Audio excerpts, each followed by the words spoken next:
for Wednesday the 26th of May. It's my pleasure to welcome councillors, staff and very importantly our guest in the gallery, Mr. Barry Cross. Barry, good to see you here. I always feel comfortable knowing that you're here, and it's wonderful to have Pastor Jordan with us as well, representing our wonderful ministers.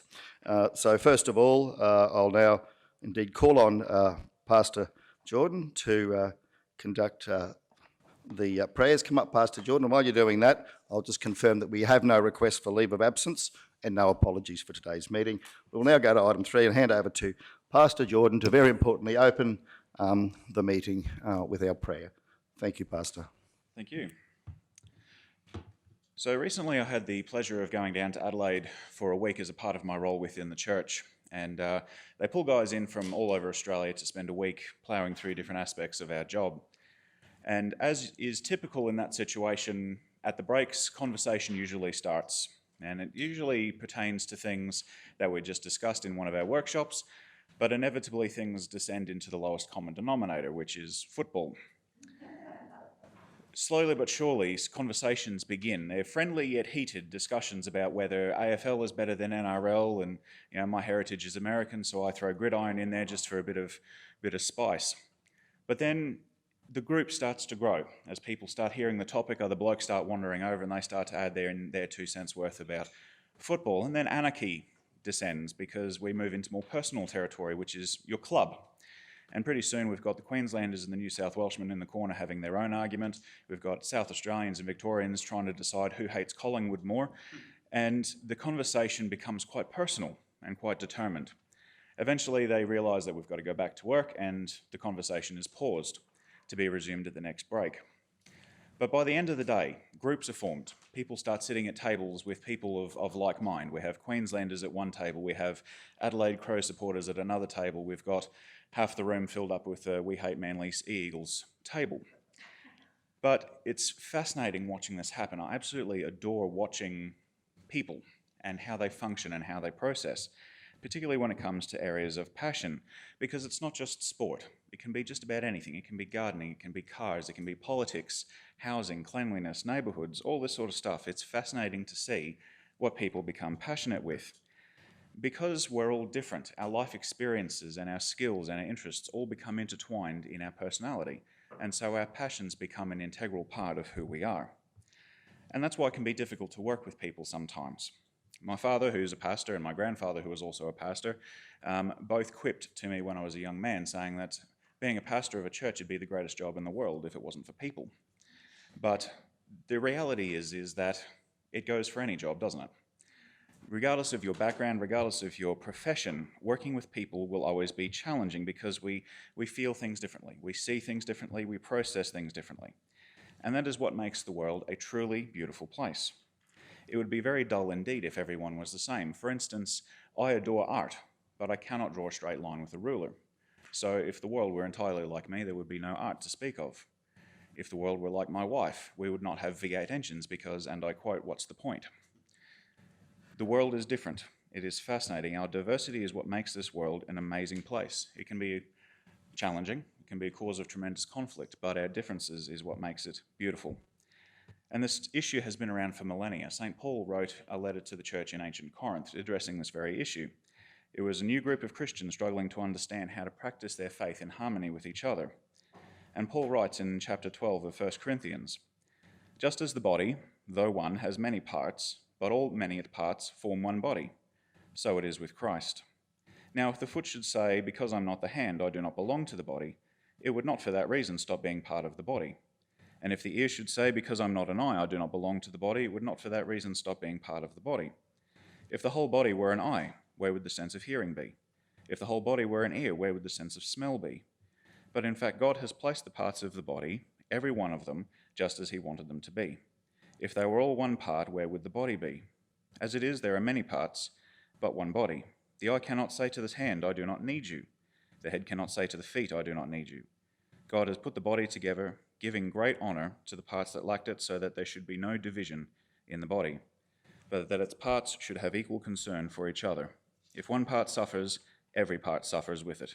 If one part is honoured, every part rejoices with it. There will always be differences among us. God made us to be different, but he also made us to work together, to be in harmony with each other. Our strengths and our weaknesses show how we fit together as one. We work together for the good of all. So my encouragement here for everyone today is to not see your colleagues or your friends or even your family as a difficulty to be managed or overcome, but rather see them as God sees them, unique, special, and loved. It won't always be easy, I get that. I work with people for a living, I know it's not easy. It is easy to love the lovely, but it's an entirely different proposition to love the unlovely. But the thing is, all of us at some point were the unlovely. All of us have failed to live up to the expectations placed on us. But God, through his Son, Jesus Christ, forgives us and gives us his grace. And he gives us that grace with the express purpose of sharing it with others. So don't let your differences destroy you. Don't let your differences destroy each other. Instead, grant each other the grace that we have all been given through Jesus. I invite you to bow as we pray. Heavenly Father, I thank you for this time. I thank you for this level of government that works together to serve our community. I pray as we go into this meeting, as many things are discussed, that we remember that we are all special, we are all unique. We are all here for a purpose, that there is not a single person in this world who can do the job that these individuals can do. You have prepared us, you have placed us in a unique position to minister to others. And so I pray a blessing over this meeting, Lord, and I pray that everything that is discussed is done in the right heart and with respect and with the good of all people in mind. And we pray this in your name. Amen.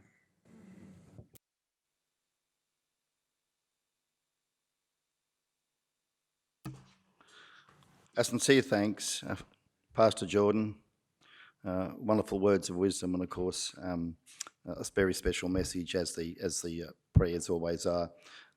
We understand that you have a lot of business to attend to today, so we wish you well on your day, and God bless. Thank you.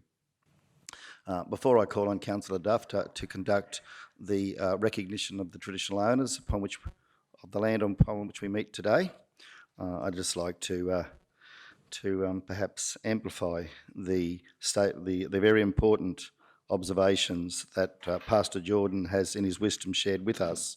And at time to time we have commentary in the community around council and how we function in this chamber. And it's very important that we as a group acknowledge, and that the community acknowledge, that this chamber is a place where we come and we've all been placed here by our community on the basis of our differences, and our differences are our strength. They're a wonderful source of strength, and we speak a lot about the importance of having robust debate. Robust debate doesn't mean that we can't, as we need to, work cooperatively together as a team, in harmony, as Pastor Jordan spoke about.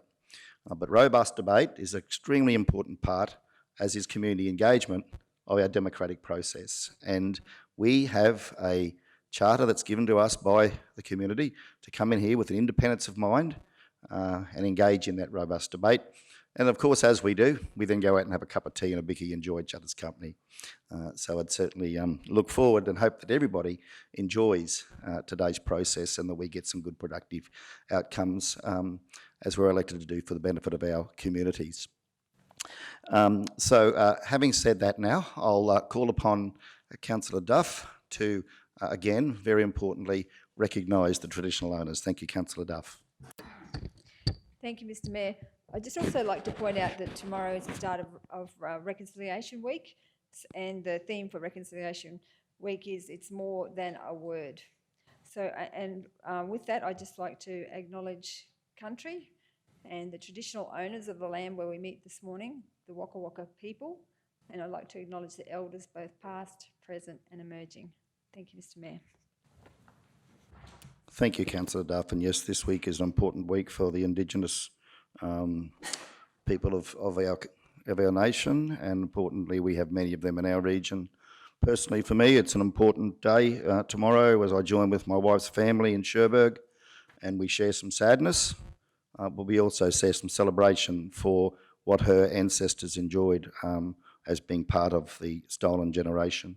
But again, it's about looking to the future, learning from the past and looking to the future. And I very much look forward to being in Cherbourg tomorrow to join with my wife's family and the other Indigenous families to share the wonderful contribution that our Indigenous people make. I'm very proud of what they contribute and what a wonderful history they have, as I'm sure everybody in this chamber is. Okay, moving now on to the more official part of the business. Item 5, declaration of interest. All councillors have received the agenda. Does anyone have anything there that they'd like to declare in terms of either declarable or prescribed conflicts of interest? Please let us know. Councillor Shoemaker. Yes, thank you, Mr. Mayor. I have a declarable conflict of interest in relation to item 9.2, South Burnett Regional Council lease amendment with South Burnett Community Hospital Foundation, and item 18.1, South Burnett Community Hospital Foundation Limited. The nature of my interest is as I am a member of the South Burnett Community Hospital Board. I also have a conflict of interest I'd just like to declare as I own a vacant block for item 13.1. Oh, sorry, that might be last month's meeting. No, that's Clark and Swenson. Yep. Water infrastructure, yes. I live in that estate, and I have purchased vacant land in that estate, and therefore I choose to leave the meeting while that item's being discussed. Councillor, just for clarification purposes, 9.2, 18.1 in relation to the board, the hospital board, are you there as an appointee of council or is that at an individual capacity? That's as an individual capacity, Mr. Mayor. I'm a board member as part of the community. And would your preference be to leave the room voluntarily, or would you like to put that to the meeting?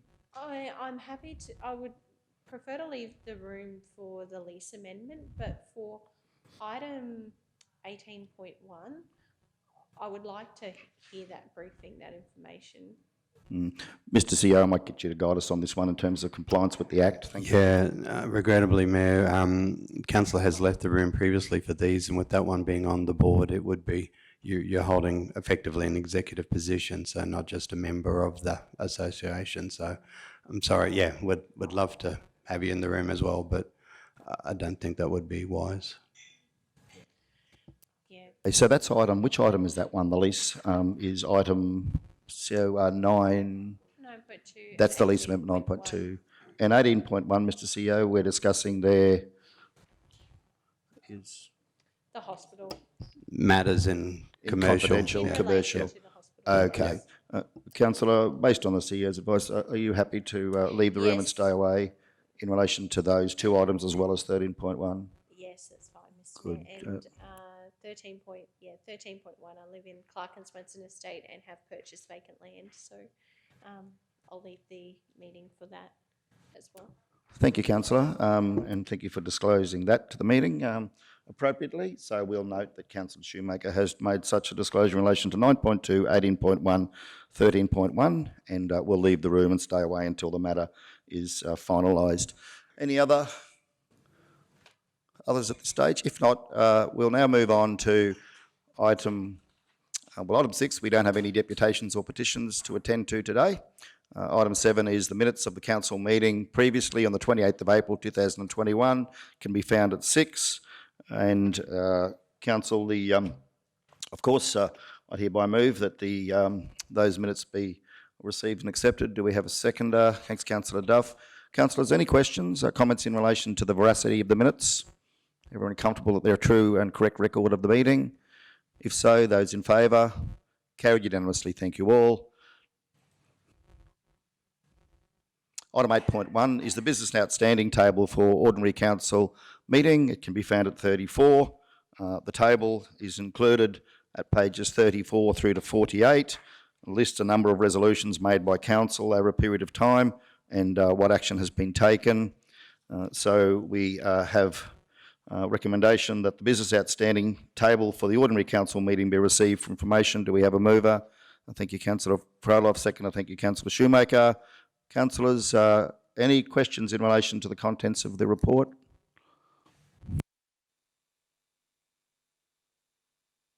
To CEO, is there anything there that you wanted to update council on, or general managers? Please feel free to contribute. Otherwise, we'll move on. Okay, Councillor Shoemaker. Yes, thank you, Mr. Mayor. I just was hoping for an update just in relation to Resolution 2021-342 on page 41. It was just in relation to the consultation process for the Blackbutt CBD. I just wondered if there's going to be, formal follow-on on consultation, if there's been a consultation plan developed, or if it's still just consultation with Councillor Jones. Just chasing a bit of an update. General Manager Meehan, would you like to lead that one for us? Thank you. Yeah, thank you. Through you, Mr. Mayor. My understanding from council was that council resolved to take the third plan out for consultation. There was one loaded onto the website, which we found was, I think it was a previous plan, so that's been updated, or it's being updated now. My understanding also through the Mayor's direction that Councillor Jones was going to lead the consultation with the community for that plan in the coming weeks. Our plan at this stage is to probably take the portfolio councillor's lead and allow him to do the consultation with the businesses, and we'll continue to correlate that feedback. Our intention, based on the feedback that we get through the survey online or through the portfolio and divisional councillor, will be to present a plan to the June general meeting for council's endorsement or direction, I suppose. Okay, thank you, General Manager. Councillor Jones. Yeah, thanks, Mr. Mayor. Just to support the General Manager there. I'll be corresponding with some of the staff to try and organise consultation meetings in Blackbutt with the community, that all councillors and the Mayor will be invited to come along and participate. So we're just trying to get final plans to take out and getting further information coming through on the web page and all that sort of stuff, collaborating that all into the current design. Then we'll go down for the consultation periods that all councillors will be invited to come along and participate in. So we're hoping to firstly talk to the business people, and then have 2 days of community consultation where people can, and I'm hoping to be able to organise a letterbox drop that everybody gets notification, and then they can make appointments to come and see us at Blackbutt. So yeah, that'll be in the next week to 2 weeks, hopefully. Thank you, Councillor Jones. That sounds a very thorough process in accordance in accordance with our community engagement policy. Council has, where we're committed to community engagement. I'm sure we'll look forward to that process. Okay, any further questions in relation to the items in the outstanding table? Okay, if not, those in favour? Carried unanimously. Thank you all. 9.1 is at 48. The matter is councillor attendance at the ALGA National General Assembly in 2021. So for those who aren't aware, the Australian Local Government Association has its National General Assembly being held in the end of June, the last week of June, and that's going to be held, of course, in Canberra. Councillor Shoemaker and myself have been nominated to attend. Councillor Jones, for family reasons, is unable to make that. It is a very important opportunity for our council, as it is for many councils, to update on things that are happening at a national level in land of local government, and also an opportunity to network with and to advocate for our community's needs with federal ministers of the Australian government. As such, this was discussed at the last standing committee meeting, and the recommendation from that meeting is that Councillor Duff be nominated to attend the ALGA National General Assembly 2021 in the absence of Councillor Jones. Do we have a mover? Thank you, Councillor Potter. Seconder? Thank you, Councillor Shoemaker. Speakers for or against? Those in favour? Carried unanimously. Thank you all. 9.2, South Burnett Regional Council lease amendment with South Burnett Community Hospital Foundation Limited at 49. We'll now note that Councillor Shoemaker is leaving the room and will stay away until the matter has been finalised. The recommendation is, following discussion at the Executive Finance and Corporate Standing Committee on the 19th of May, that the following amendments be made to the existing lease held between South Burnett Regional Council as the lessor and South Burnett Community Hospital Foundation Limited as the lessee. 1. In item 6 of the Form 7, the expiry date is amended to 30 June 2022. In Part 1, reference particulars in item E, the duration is amended to 20 years, 3 months and 16 days. In Part 3, in Part 1, reference particulars in item 3, the expiry date is amended to 30 June 2022. Do we have a mover? Thank you, Councillor Henson. Seconder, thank you, Councillor Potter. Speakers for or against? Those in favour? Carried unanimously. Thank you all. Thank you, Councillor Froloff. If you could bring Councillor Shoemaker back to the meeting. Councillor Shoemaker's now rejoined the meeting with the matter having been finalised.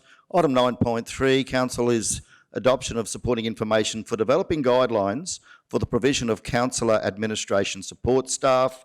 Can be found at 50. Again, this matter was discussed at the Exec Finance and Corporate Standing Committee meeting on the 19th of May, and out of that, the committee has recommended to Council that the supporting information for developing guidelines for the provision of councillor administration support staff publication be endorsed as presented to develop a policy to assist all parties in meeting their obligations under the Local Government Act 2009 and to include such in the 21-22 operational plan. Do we have a mover?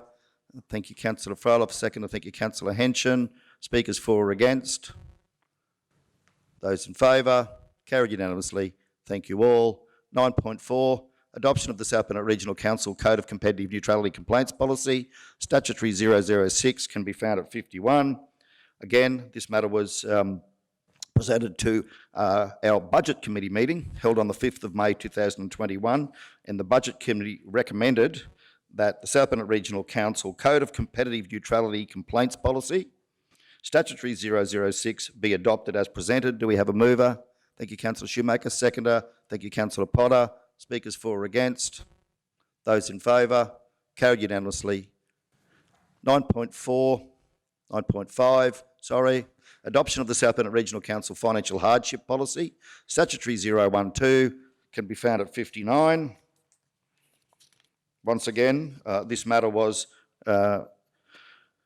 discussed at the Executive Finance and Corporate Standing Committee meeting on 19 May 2021, and the committee has recommended to Council that the South Burnett Regional Council Financial Hardship Policy, Statutory 012, be adopted as presented. Do we have a mover? Thank you, Councillor Duff. Second, thank you, Councillor Potter. Speakers for or against? Just wanted to say, for the benefit of the community, this policy goes to a large extent to councils, compassionate support for those people who are unable to fulfil their commitments to council in terms of the payment of rates by the due date, primarily rates and other fees and charges that are a part of that system, and that as such council provides a financial hardship policy to provide support for those and complement the staff on the work that they do, not just in developing the policy, but in implementing and maintaining the policy and supporting the community in that regard. The policy does have restrictions. One must have to meet certain criteria to be eligible, but of course does provide that support for those suffering with financial hardship.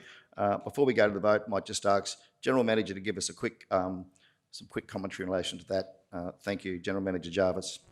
Thank you, through you, Mr Mayor. No, you've actually explained the policy well. I'd just like to add a little bit of additional information just for Council, and reflecting back to the policy first is that I just encourage people who are suffering financial hardship to make application to Council for consideration, and they can be assured that it will be kept in the strictest of confidence.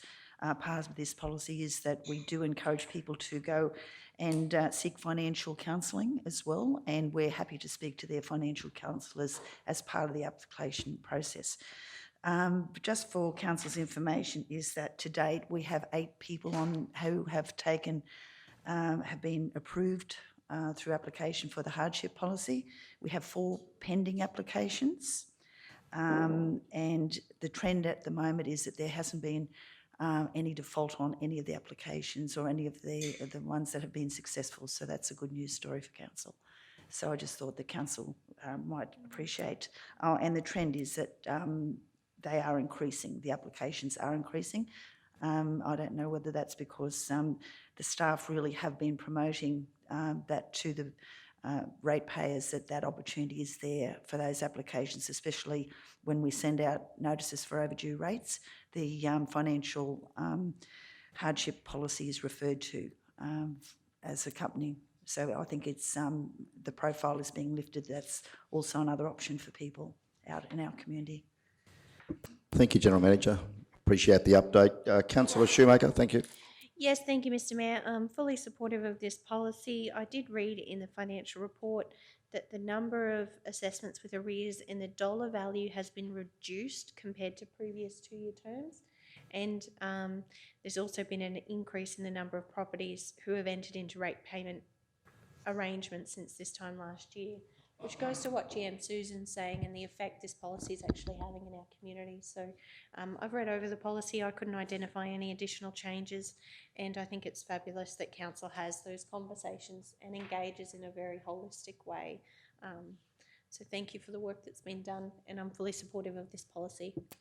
Thank you, Councillor. Councillor Potter. Thank you, Mr. Mayor. I agree with Councillor Shoemaker and GM Jarvis. I'd also like people to understand to not self-assess, not to just think that they wouldn't be eligible. It's just a question. It only takes one question, and please ask for help.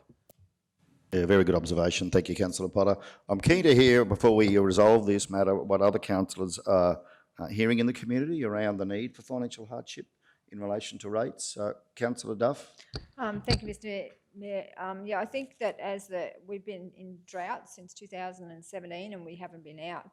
And I just think that as we move forward, we may be probably, that's why the increase is happening, as well as certainly, thank you for getting that message out there. But as Councillor Potter said, yes, don't self-assess. Everyone just assumes that they wouldn't be eligible, but there's quite an open criteria there.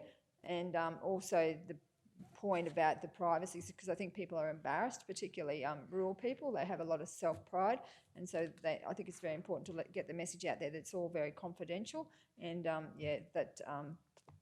just make sure that they can have a go at it, and even if they don't, there's an opportunity to enter into those arrangements, even if you don't meet the criteria of the financial hardship policy. Just those payment plans can be a huge relief to people who have limited cash flow because of the ongoing drought. So, thank you for what you've done, General Manager Jarvis, in that space.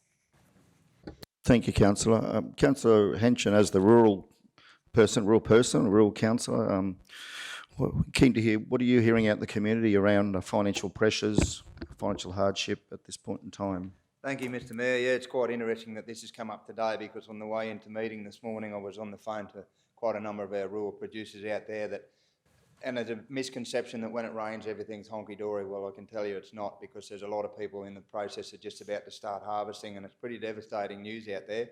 If anybody's got a crop that might range between 1/2 and 3/4 of a tonne to be at the acre or the hectare, they're grateful to get that. This incentive is wonderful, and the days of "she'll be right, mate" are gone. And I often say, and Councillor Shoemaker picks me up on it, like a little bit of useless information. The only question, the silly question, is the one you don't ask.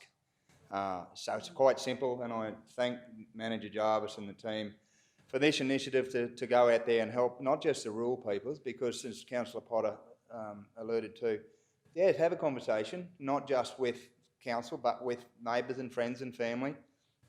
It's things that people don't talk about today. So, and there's no template for this sort of stuff. We are, as Councillor Duff said, going through our 4th year of drought because we've had some rain. There's misconception that it's wonderful and there might be some green grass. But I can tell you, in the rural sector, apart from the beef industry being at an all-time high, that doesn't mean anything if you haven't got any cattle to sell. and there's a lot of people through the drought destocked, and we're all well aware of what goes on in our, or certainly hope we are, what goes on in our own sector in the South Burnett. And being rural myself, know only too well how it hits the back pocket, and if the rural sector's not making money, they're not spending money, which is extremely important to our environment and our council and our region and outside of that. So yes, the conversations this morning, you'll see in the next couple of weeks, many sorghum crops have been disastrous with regrowth through them and ergot, which is a major concern. We're coming into the frost season where peanuts, and there's been a lot of very ordinary peanut crops out there, they get to a point when they get frosted, they have to come out of the ground. And there's some fairly dismal stories out there, but this initiative and this incentive, I encourage people to come and talk to council, and if they want to implement a payment scheme or go down the hardship policy, I encourage people to do that, because it is a great initiative taken by this council and our department. So congratulations, and again, encourage the people out there, not just the rural sector, but anybody to look into this. Thank you. Thank you, Councillor Henshin. Very good observations there. The other thing, of course, is we all know that cost of living pressures in recent times are only increasing. The cost of electricity and food and so forth is continuing to go up. And one of the things, the really heartfelt stories that I often hear is particularly for those retirees or pensioners who lose a partner. And so if they're relying on the age pension, they go from a couple's pension rate down to a single's pension rate. But often their fixed costs don't change. They've still got to pay, some are still paying mortgages in this day and age, some are paying rent. We have others, and of course alongside that, most people are paying insurances. They've still got, the basic necessities they need to buy for their home. They might have a motor vehicle with registration and so forth. So they still have a lot of those fixed costs, but their income almost cuts in half when they lose a partner. So it's a really challenging financial time for those, particularly find those retirees who are, through whatever circumstances, living by themselves. I'm hearing a lot in the community about how the cost of living pressures are affecting them now. So it certainly is, it's a very sobering conversation to have, as we haven't seen, obviously, the age pension increased of any significance, of anything material, for some years now. So again, I would commend this policy to council and thank council for its support and the staff for the compassionate way in which you implement this in support of our communities. Thank you very much. Council, we'll now put this to the vote. Those in favour? Carried unanimously. Thank you all. 9.6 is Council's undetected water leaks policy, statutory 043. It is outlined at page 65 on the agenda, and again this was discussed at the May Executive Finance and Corporate Standing Committee meeting, and from that the committee has recommended to Council that the South Burnett Regional Council undetected water leaks policy, statutory 043, be adopted as presented. Do we have a mover? Thank you, Councillor Fryloff. A seconder. Thank you, Councillor Potter. Councillors wishing to speak for or against? Those in favour? Carried unanimously. Thank you all. 9.7 is Council's rate collection policy, statutory 041, can be found at 71. This policy again was discussed, worked through in detail at the Exec and Finance and Corporate Standing Committee meeting on 19 May 2021. Recommendation from the committee is that the South Burnett Regional Council rate collection policy, statutory 041, be adopted as presented. Do we have a mover? Thank you, Councillor Potter. Seconder. Thank you, Councillor Fryloff. Thank you. Speakers for or against? Those in favour? Carried unanimously. Thank you all. 9.8, adoption of the South Burnett Regional Council infrastructure quality policy, can be found at 78.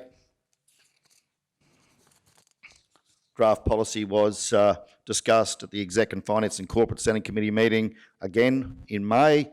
Committee recommended that the Council infrastructure quality policy, statutory 029, be adopted as presented. Do we have a mover?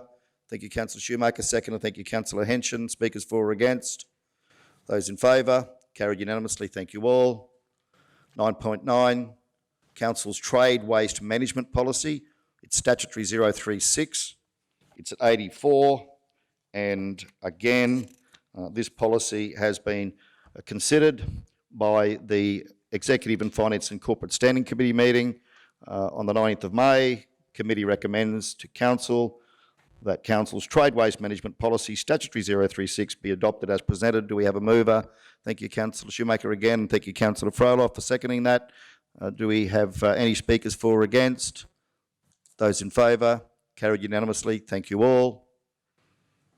9 points. Mr. Mayor, just can I make a small point just on those? And it's I'd just like to acknowledge the corporate services team, because Council's some of the version control on a number of those statutory policies that have gone through are quite dated. Whilst the policies were sound, it's good practice and good governance to renew these things in a regular and systematic way.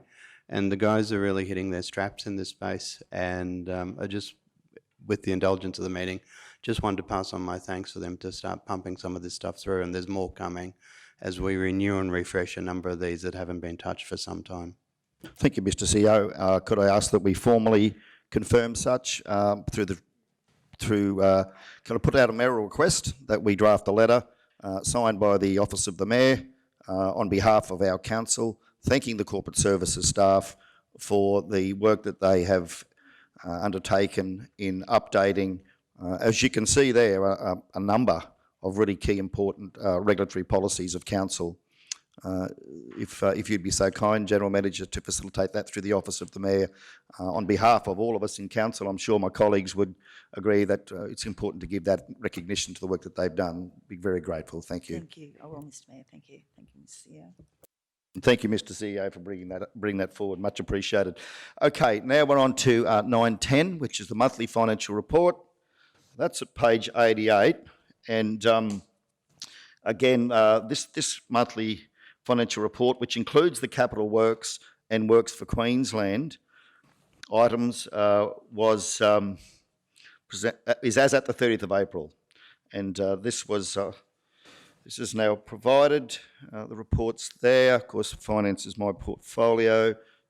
So I would move that the monthly financial report, including the capital works and works for Queensland, as at 30th of April 2021, be received and noted. Do we have a seconder?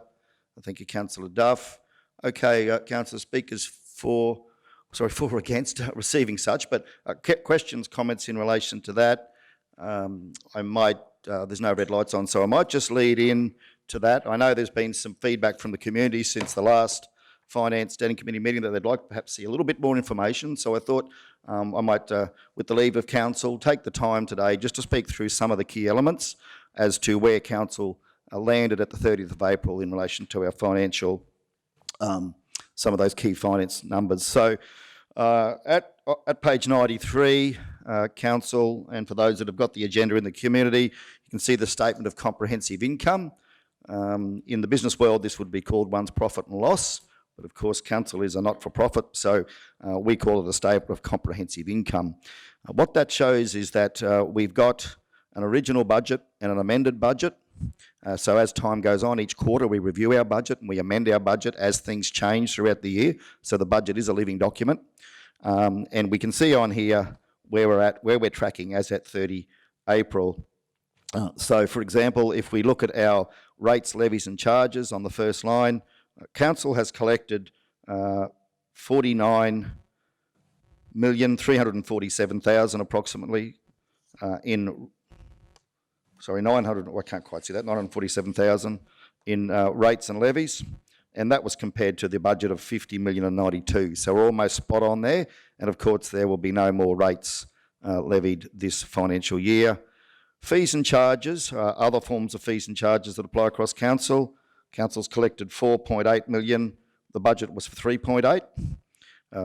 In addition to that, there's a number of other items in terms of rental income, interest received. Now, we can see that the interest received is low because there'll be another interest payment to come in, I'd imagine, before the end of June, and that'll bring us up closer to the budget.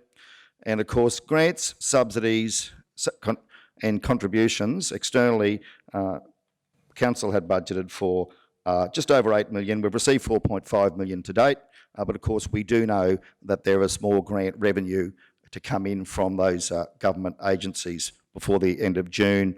And again, in terms of capital revenue, we receive grant subsidies in capital, so we call that capital revenue. 17.4 million was the budget we expect this year. The amended budget, 12.6 million. We've got 7.6 so far. That's 60%. And again, we do know that there's more of that to come in. We're expecting that'll balance off by 30 June. Our costs, so the amended budget from the third quarter review showed costs in employee benefits. Now that's our staff wages and the on-costs that go with wages, superannuation, provision for leave is expensed out, all of those costs. 24.048 million. So far, we've spent 19.9 million, which is 83% year to date at the end of April, so that's on track. Materials and services picks up a range of areas, a range of materials and functions of council. Budget for that for the year is 26 million. So far, we've spent just over 20 million, tracking at 78% after 10 months. And the other big one, which I'll just go down to, is depreciation. 21.4 million is the budget for the year, and so far we've expensed 17.5 million. So that's a monthly allocation, so that should come in on track, 82% after 10 months. We'd expect that to hit 100% through our accountants' journals by 30 June. So by 30 June, Council will spend 21 million on depreciation. For the benefit of the community, depreciation is a bit of a mysterious thing. So it's not a cash expense that Council incurs, as we would when we pay wages or we pay materials. But with depreciation, Council is required to make provision for the future renewal, particularly renewal and replacement of existing assets. So we need to have a sustainable asset management program. So depreciation, we're required to find that money and put it away in what we call restricted cash. So if you like, we have a piggy bank over here that we tip the depreciation money into each year. We keep that there so we can provide for future capital renewals and upgrades. So that's what we're required to do by law, and businesses in the private sector don't have to do that. In Council, we do. We can't always fund the amount of depreciation, and as part of our path to surplus over the next 2 years, I know that we'll be looking at our assets and looking at also the value of those and how we depreciate them. So that is a real expense for Council. It is a real expense. I wanted to make the committee aware of that.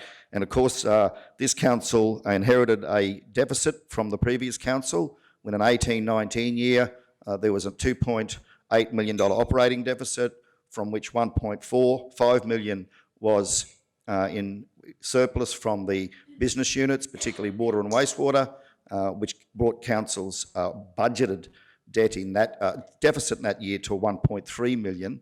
And of course, that was partly due to the fact that that Council had picked up an extra $2.8 million in expenses from an increase in the depreciation on roads that came about as a revaluation of the road network across the region.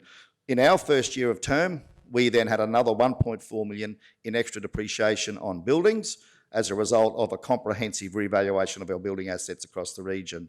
So for those that are listening, this Council has incurred an extra $4.2 million in expenses over the last couple of financial years as a result of the revaluation of those assets. It's something that, again, I said we're looking to address, but a significant part of the deficits that this Council has been dealing with, the previous Council and this Council, have been caused by that extra depreciation that we've had to account for. Councillor Shoemaker, I've seen what you like, and I'll continue to go through, and then I'll come to you for questions. Okay, so that being the case, the amended budget shows that this year we would expect a deficit of 4.5 million. Again, as I said, there's an extra 4.2 million in depreciation in that. At this stage, we do have an operating surplus of 3.7 million, but I would note that we've collected all the rates, but we still have expenses for the month of May and June to hit the income statement, and that will then certainly move us into deficit. We don't know where that's going to land. It'll depend on what our materials costs are, for example, between now and the end of June, but we are expecting that we will come in under the 4.5 million, possibly somewhere in the low to mid 3 million range at this point in time. That's our best understanding. I'll just move on, then might just move on to a bit more information. We might now go through to what's often referred to, the balance sheet. There is some misunderstanding often about the balance sheet. The balance sheet is anything to do with our revenue or expenses. The balance sheet is also known as a statement of financial position in the accounting standards. It's shown at page 103. Council's balance sheet is simply a statement of the equity that this community owns, held under the custodianship of the council. If we look at where we're at the end of April, council had cash in the bank of just under $46 million, and we had trade and other receivables, that's debtors, that's money we're owed, of 7.5 million. The majority of that is outstanding rates. We have some other items there, but total current assets of 54.4 million. Down there, we then have some other non-current assets. Our main non-current asset is our property, plant and equipment. So that's all the buildings, roads and other assets that council holds, land holdings, and that's 855 million.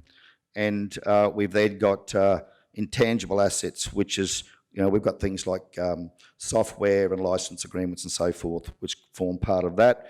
Council has total assets that it holds, $920 million there. We expect that by the end of the year, that'll come to 950 million approximately. In terms of our liabilities, significant liabilities, creditors, 30 April, we had bills to be paid, 4.2 million. We've got their borrowings, which short-term borrowings are 2.8 million. Provisions, that picks up things like provision for leave for staff and so forth within the 12-month period. Then when we go down to non-current liabilities, 30.4 million in long-term borrowings. Many of those are 20-year loans with QTC. And then further long-term provisions of 13.7 million, which again are long-term provisions for things like, for a range of things, including long service leave and other matters. If we then go down, we see that at the end of April, the total net community assets, the community's equity, is 863, just over 863 million. We expected that to be around 890 million in net worth for the assets that council holds as custodians for the community. Okay, so I just wanted to present that, a bit more information for the community as to where council's financial position is. I did also just want to probably make reference to there's been some commentary around the community about, how's council travelling financially. I do want to assure the community that this council is working, and I think our CEO confirmed, harder than he's ever seen any other council in terms of the time that we're investing into dealing with this year's budget. And we will continue over the next 2 years to work together actively to bring this council out of deficit that was caused by the big depreciation bill, to bring us into surplus. We will create a path to surplus, we will work out of it, and I believe that this council is committed to doing so in a way that won't cause detriment, or will minimise detriment to our communities. I haven't heard in this council that we're at the point, as some councils are across Queensland, of considering the closure of assets or the winding back of community services. We are very much at the stage of working through our overheads, trying to find savings where we can in ways that won't impact on the community. I know this council is signed up for that. We're all committed to it. And I'm sure that as a team, the 7 of us, with the support of our 4 senior executive, that we will get that job done. I have absolutely no doubt about that. And I would certainly commend the councillors in the senior executive team for the work that we've done through our budget committee meetings so far. I would like to just raise a couple of things in relation to that shortly, but I might just now go to Councillor Shoemaker and I'll come back to a few other matters. Councillor Shoemaker, thank you. Yeah, sure. Thank you, Mr. Mayor. Thank you for your comprehensive review of the report, and thank you to the finance team. I always love this report. It's very well put together. I just had a couple of questions about the CapEx programs at the back, and I've done a bit of my own math, so it may not be on target, but I was just trying to understand a couple of things. So GM Meehan, just with the infrastructure bucket, so I've looked across the KTP, gravel resheet, pavement rehab, footpaths and cycleways, and bitumen resealing on page 115 onwards. And just gone through, just trying to understand. So on the gravel resheeting list of projects, I note there's 10 projects at the top which didn't seem to have a 2021 adopted budget. There's been some expenditure and work in progress, and like some of these are only minor amounts. I imagine they're ad hoc repairs as they come. But there's 2 big projects there. I just wanted to better understand, are these roads, why are these roads identified outside our capital program? What are the reasons for prioritising those? Or are we doing work in the area, and just would like to better understand that. So that's on 1/115, gravel resheet. So there's 10 roads there. Morgan's Road, Mondule Crossing Road, unsealed roads. There's no budget allocation for them in the adopted budget, but there's been some money expended on them. So they're last year's construction projects that overlap into this year.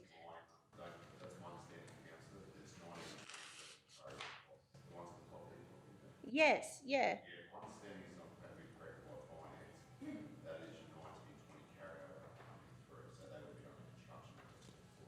Yep. No. Sorry, I had the mic. Yeah, sorry, Mr. Mayor. Through my understanding is that there's a number of carryover projects that were under construction, and when they're in work in progress in 1920, that is the expenditure coming through from the previous financial year into this year. Because it's capital, they would have been in last year's capital program under construction.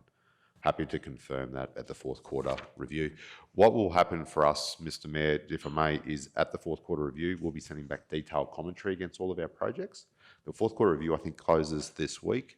For us, there's a number of projects that have got savings on them. So there's a couple of $100,000 actually being saved across our program. And also there'll be revised what will be works in progress for the fourth quarter to us based on whether we've had a delay in procurement or waiting for decisions. So. Yeah, excellent. I look forward to that detail, because I was working through this, and I can see there are a number of projects that have been underspent on the budget, which is excellent. Huge kudos to the team. There are also a few that have been overspent. So I imagine their learnings on the job, or how does that sort of happen with our RACA system and the work we do in planning? Yeah, so the RACAs will sit with the maintenance crew, so they'll go through and do condition bases. What happens when we have an overspend, particularly on the unsealed stuff or the reseal, it'll just be based on actuals. So the team will go through and they'll apply a unit rate to that project at $75 a cubic metre or whatever it might be.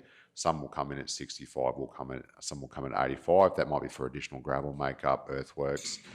We might have done additional dig outs on that road for reseal prep. So the way that program is managed, that's why we manage to the bottom line. So we carry a contingency on those. Talking with Kevin yesterday, I think the resheeting contingency was around 400,000. Largely that has not been accessed, so that'll be returned to council. So whilst you might see some overs based on actuals, there'll be some unders based as well. So at the fourth quarter review, there'll be return of that money will be returned to council as savings across the program, if that makes sense.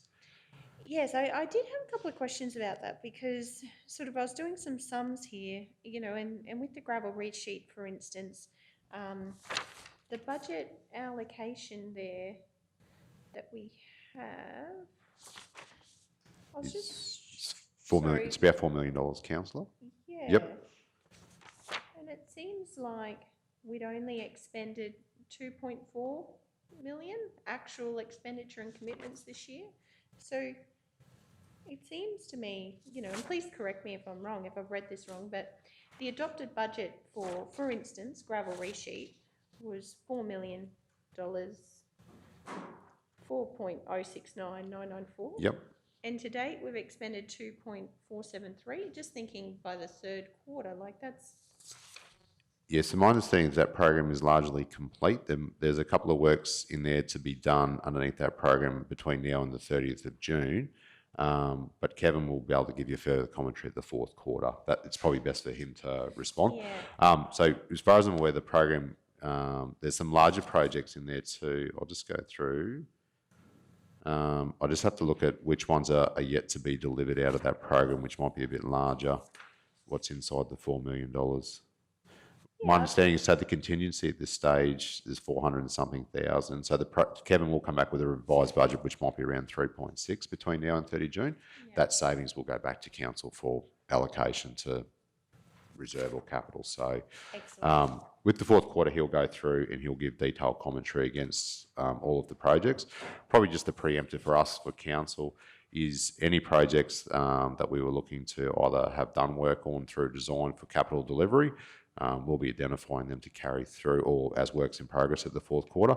There is one or two that we will send back to council in discussions yesterday for consideration in next year's CapEx program.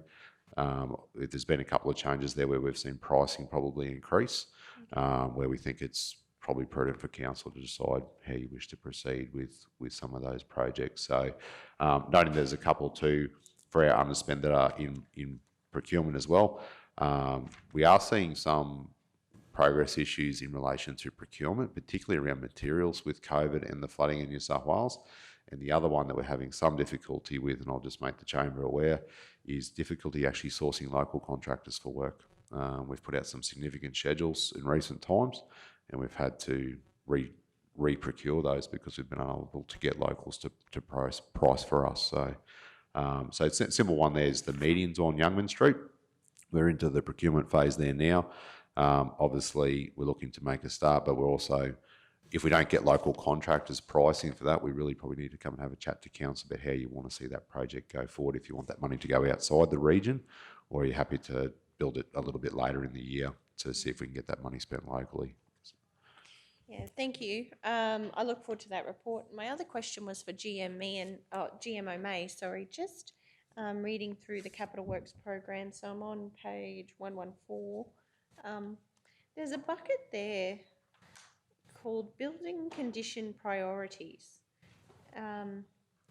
There was no adopted budget in the line, but there's 1.354526 million that's work in progress from the 1920 year, and then there's 72,000 that's been expended. I was just trying to understand that line better. Is that the old system that we were doing and now we're capitalising things differently? We're not doing that anymore? I was just trying to understand that line. Yep. Yeah, thank you. Through you, Mr Mayor. Yeah, so the building conditions priority was an allocation of funded depreciation in last financial year that wasn't spent. So when we did the building condition assessment, we, instead of allocating our funded depreciation to particular projects, we said we would wait till we did the building condition priority report so we actually could target that funding to the projects that were most in need. So that was in the previous financial year, and that report was completed close to the end of the year. So we actually had saved that money that year. It wasn't actually allocated to projects. So that's why it didn't end up in the adopted budget for this year, because it was funded depreciation from the 1920 year. So this year, again, as Giamine was talking about, so that funding was actually carried over, as we say, held in restricted cash, put into this year to be distributed to project. So when we have projects that are identified, then that will reduce down again in the fourth. And I think in the third quarter, we actually, instead of leaving it sitting there like a bucket, we actually removed a large portion that wasn't being allocated to projects and put it back into restricted cash. So it is held in there, then council can pull it out for those identified projects. So yeah, it was a way of, rather than sort of trying to guess at, we'll do these projects and that's why. But now we've got the condition assessment, our 10-year forecast going forward. The idea is probably to try allocate that in a better fashion rather than in that bucket type setup. Okay, that's excellent news. Thank you for the opportunity to ask those questions. Certainly went through the capital program extensively, and yeah, it'll be good to see that fourth quarter review, because you can see how things have been overspent, underspent, and if there's any learnings, it's great. It's also great to hear that there has been a real commitment and attention to savings. So I look forward to that report. Thank you, Mr. Mayor. Any further to add, General Managers? Oh, sorry. Thank you, through you, Mr. Mayor. I just wanted to, because you've touched on that, Councillor, about the capital, I'll just give you the overview of where we are as a whole of council by the 30th of April, and then GMO May will sort of touch on some of these works for Queensland that we have got scheduled for detail in the workshop after the council meeting for you as well. But so our capital adopted budget is 38.529 million there, and the capital expenditure is 29.752, which is 77.2%, but that's actuals and committed. So of the 29.752, 21.888 million is actual and 7.864 million is committed. So if it's only, we're looking at capital, the actual spend for capital, it's 56.81%. That's without your commitments. Thank you. Through you, Mr. Mayor. I was just going to say, so we have completed the Waste for Queensland program. We're actually doing a workshop with council this afternoon, so we've done a reconciliation of all of those projects, and as part of the workshop, we're going to workshop through that with council and looking at our the Waste for Queensland and then also the impact on the capital program and next year's CapEx program. So yeah, that's all scheduled to go through with council this afternoon. Yeah, thank you, General Manager. So just in relation to that, we've got a $38 million capital budget. On top of that, of course, there was some work in progress that was brought in from last year. A couple of things there. When we do have that conversation later in council, would be key to have a look at projects that were under construction pre-30 June 20 and where are we at now some 10, 11 months later. I would hope that they're not going to roll into a second year. The other issue is, of course, we all know that council was fortunate to receive $3.3 million from the Queensland government under the Premier's COVID response. We were very grateful to receive that, but we do know that across the state, and CEO Mark and I were speaking in Parliament yesterday with some senior people in the department, many councils are struggling to deliver, to spend that money that was announced as a response to COVID, particularly in light of the fact that the money came a little bit later by the time it flowed through, and we've had to try and get out there and spend $3.3 million ourselves. Materials and services are hard to access while we've got a building boom going on around regional Queensland. And the other thing is, of course, that we have to spend that by 30 June. So we'll be keen to see that information this afternoon. How are we tracking in making sure that this council is going to spend 100% of its Works for Queensland money by 30 June. We won't be giving 1 cent back to the government. That money needs to stay in our community. So looking forward to that. Thank you, General Manager O'May. Councillor Duff, anything else from you? Yes, Mr. Mayor.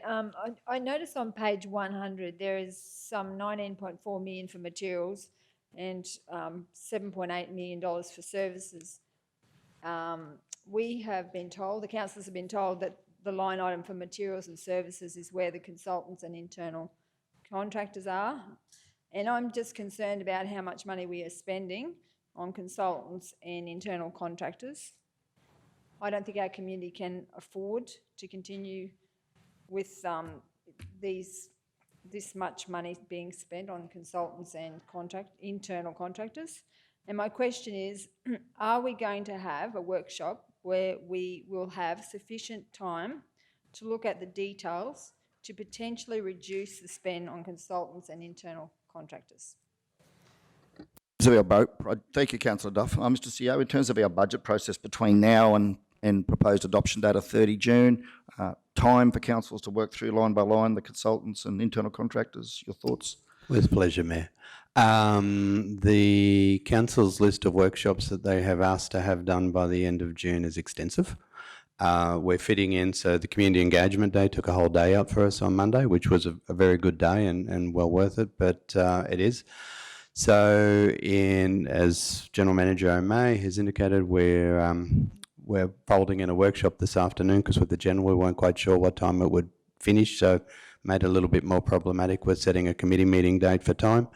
As each of the departments go through, if we can't fit it in with councillors' diaries for a specific day by itself, given you want land sales, there's several other matters that need to be brought up, each of the general managers will go through their consultants, contractors, line by line with councillors as they go through their operational sections.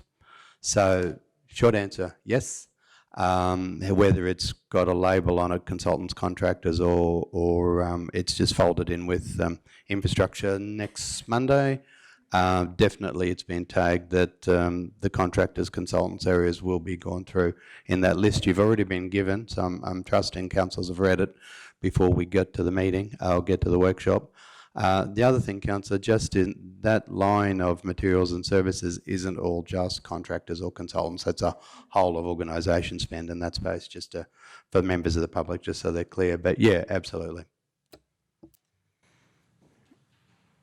Thank you, CEO Mark. I'm really pleased that we are looking at that, but we were told that in that, I know it's not all consultants and internal contractors and materials and services, but that's where they're listed in the current budget structure, and I think going forward we're going to take those out so we can actually see them going forward in the next budget, that we can actually look at them more closely rather than having them in those materials and services. But I just think that we really need to have a good look at that as we go through line by line, because I think that there is an opportunity to make some significant savings, and I'm hoping we can help to reduce our deficit by reducing the expenditure on consultants and internal contractors. Thank you, Mr Mayor.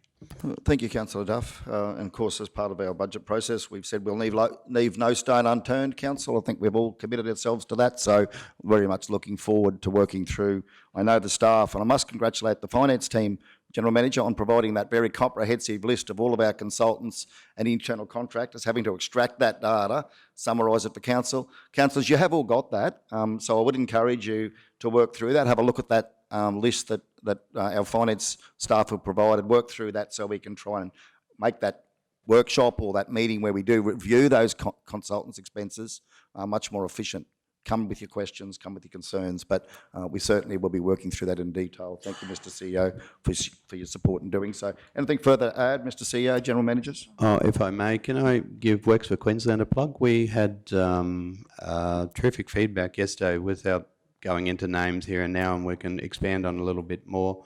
We have a senior departmental officer who oversights the Works for Queensland project, came out of yesterday coming up to have a look at how we organise our system, because they were amazed not only of the level of detail, so councillors, what the level of detail you get isn't common as far as the projects. The information we share isn't common, certainly was from the take we got on it, and the departmental representative that oversights the project is coming up to visit our council in July to see how we do it. To CEO, and it was nice for me as the Mayor sitting there listening to the senior head of this department in local government, the person that signs off on Works for Queensland, holding our council up as a model council, and the work that we've been doing and reporting and delivering on that Works for Queensland. So congratulations, well done to everybody. Good to see our council is leading the way. General Manager, just quickly, we have the commitments. Anything else you want to add quickly? Look, just very quickly, I just want to support what CEO Mark was saying as well, and I've been approached on several occasions for a copy of our actual financial reports to council from other councils there, so I just a big shout out to my finance team. They're a great team of professionals. But just very quickly, I thought here I'd update council just on our rates in arrears, just very quickly. Because Councillor Kirsty touched on this a while ago, but so far council's rates in arrears is $6.495 million. Now that's 11.25%. Now this is very different to our hardship policy. We have 1,568 assessments on a payment plan. Now out of, which is 73% of those properties that are overdue. Now, the actual number of properties and the value has decreased over the last 2 years, and sadly, historically, approximately a third which is over 500 default on their payment arrangements. So I just want to sort of draw that to council's attention. It's just the workload on our rates team. They contact these people and try to engage with them again to keep these payment plans going. But I just thought I know you like these statistics and that there, Councillor Kirsty, so I just thought that I would get those for you. Thanks, General Manager, much appreciated. Okay, look, we'll move to wrap this up shortly. We've got some visitors here for a very important presentation at 10:15. In doing so, just some final comment, matter I want to go to. Councillor Shoemaker led us into a conversation around the capital budget. On page 115, to which the councillor referred, on the second line there is the KTB budget there, and we can see the amount of money that's been committed in this current financial year to what is a 3-year program in terms of our capital budget. For the benefit of the community, council's budget is $13.9 million on KTP, of which we've received $4.5 million, very gratefully, to the Australian government's Building Better Regions Fund. Council's contribution, therefore, is the $9.4 million that comes out of our bank account. I just wanted to share with council a couple of things, and I would certainly like to thank General Manager Mia and his team in working with Finance to respond to a request for information that I submitted a few weeks back in relation to the costs and the breakdown of costs in Glendon Street for the Glendon Street works, and of course that's now starting to happen with the underground digging happening around the replacement of the pipes. So the community have now starting to watch and look what's happening in Glendon Street. And I wanted to share with council some of the information and feedback I'm getting, and also some of the information that came forward in that request for information. General Manager, me and I have a conversation about this, and we do know that the final approval for the shared zone, what we're calling the shared zone in front of the council chambers in Glendon Street, is yet to come forward to council for final approval in terms of the final design on that. So at some point in time, future council, you will get an opportunity to have a look at what the engineers are suggesting on the shared zone and put the final stamp of approval on that.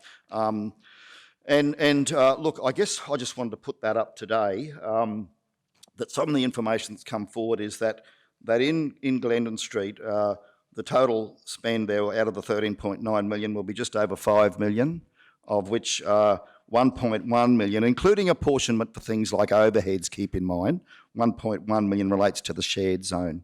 But remember, that includes the apportionment of overheads and other factors, including soil testing and site establishment, stormwater, concrete works. It's not just the stuff you see above the ground, okay? But in that 1.1 million, there is 576,000 for landscaping hardscape, and I'll come to our GM shortly just to clarify what that is.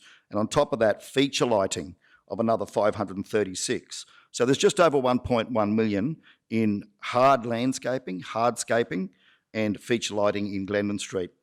We've also obtained information that of the current 67 car parks in Glendon Street that are there right now, and we know it's a very busy parking area, only 39 will be retained, so we'll be losing 28 parks in Glendon Street, and that the morning utilisation is where it peaks at 77%. Now, at 77% of the current 67, by my calculations, that would mean that we would be 14 parks short of the current utilisation rate on Glendon Street. Now, I'm not quite sure where those people will park, but I'm keen to see us have that conversation and look to get that information out to the community. What I'm hearing from the community at this point in time is that they'd like to continue the conversation on what we're doing in front of the council chambers. I was really fortunate, as were the other councillors, to be part of a Chamber of Commerce-led presentation this morning from a fellow outside the region who came and spoke about the importance of digital connectivity and how that's probably more important than what we see on top of the ground in terms of the future economic growth of our region. And I guess what I'm hearing from all the community is that they still have significant concerns over Kingaroy Street South. I think, Councillor Shoemaker, you've raised this, from where we have the courthouse and the podiatrist at the moment, that intersection, down to where the BP and the Aussie's Pizza is. Now, I know myself that when you go into home aids, for example, the gutter is that high. And for people with disabilities or who are mobility impaired, it's not just challenging to get over the gutter, but it's challenging to get off the gutter. It's a very dilapidated area of footpath. We have significantly derelict buildings in that section of our town, and I think it's the biggest issue that I'm hearing from people who live in town, where I live in Kingaroy, and I know, like Councillor Potter and Councillor Shoemaker, we talk to a lot of our Kingaroy constituents, and a lot of them are saying to me, if there's one thing they'd like to see done, it's something done with those buildings in Kingaroy Street South, because a lot of people I've noticed coming on the Diagula Highway, and they come in into that Kingaroy Street, through Walter Road, down and around Kingaroy Street, and it's a major entryway into our main street. My concern is that if we don't do that part, we're going to have what's going to be a tremendous looking KTP project, and I fully support it. It's a great initiative for Kingaroy that's long overdue. The town is looking tired, but it's going to still look tired when you come through Kingaroy Street South, and to me, the entryway is not going to be up to the standard that the rest of the CBD is, and I'm wondering if the community aren't thinking that would we be better, rather than building the shared zone, that should we consider, before we finally approve that, reallocating that funding towards potential future works, whenever that's appropriate, towards Kingaroy Street South. Now, I'm raising this because I'm hearing a lot of commentary in the community, and I've actually had members of the community ask me, would this council prepare to do a survey of the Kingaroy town residents to find out from them, is this where we want the money spent? In front of the council chambers on a shared zone? Or do you as a community, the people living in Kingaroy who are the primary users, would you prefer to keep your car parks in Glendon Street and see us actually have a plan, a program to get Kingaroy Street South done as a priority for our council? And maybe if we do that, we might be able to get the landholder of those buildings that everyone knows to come to the table and have a conversation with council about a plan to rehabilitate or remove those buildings. And I'm really keen to see digital connectivity go down through there. Point of order, Mr. Mayor. We're not talking about the monthly financial report here. We're talking about the KTP project. Correct. And I'd like to table that at an infrastructure committee meeting when it's timely to do so. So I'd just like to raise a point of order there, Mr. Mayor. I'm not Absolutely. disagreeing with what Look, you're I'm saying. making reference to the capital budget allocation for KTP, and what I'm hearing in the community. Mr. CEO, a point of order. How is that dealt with under our standing orders? The day I didn't bring him in with me. The point of order is raised. Councillor makes it. You consider it. Certainly, we have got some time pressures with your presentation. Whether it's it is the subject of a separate report or a separate discussion after we deal with the financial report, Mr. Mayor. That's then falls back to your call. Okay, that being the case, look, we'll move on then. Thank you, Councillor. I will come back to this after this matter's resolved, once we've had morning tea. I have a motion to put forward off the floor, and I'll be putting that forward in response to my commentary here. That being the case, any other councillors speaking for or against acceptance of the monthly report at 30 April? If not, those in favour? Carried unanimously. Thank you all. Okay, I'll now move a procedural motion that we adjourn the meeting, Mr. CEO, at 10:20 a.m. And we have some special guests, so we'll invite our special guests to come forward shortly, and then we'll resume at 11 a.m. after morning tea. Do we have a seconder? Thank you, Councillor Duff. Those in favour? Carried unanimously. Thank you all. Meeting adjourned until 11 a.m. Good to go. Welcome back, everybody. And now move that we reopen the meeting. We have a seconder. Councillor Henson, those in favour? Carried. Meeting reopened at 11 a.m. sharp. Okay, 9/11 is the debtor write-offs for the 2021 year, and it's found at 144 on the agenda.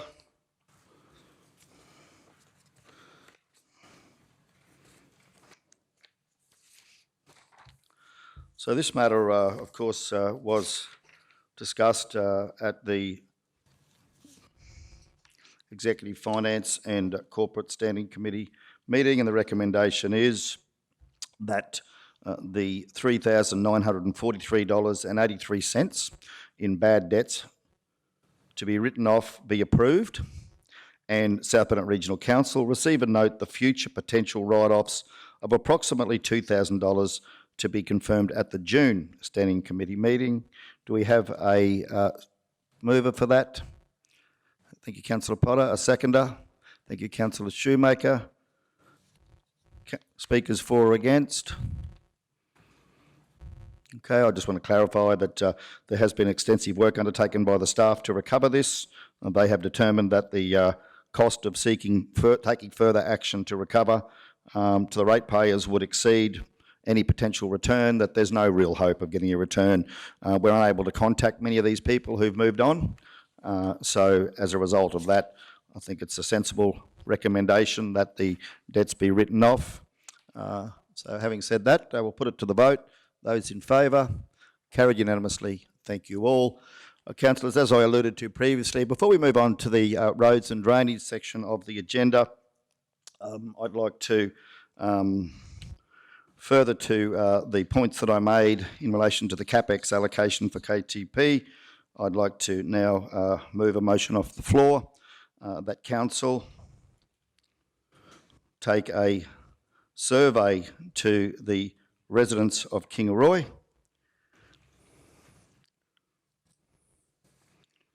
to seek their views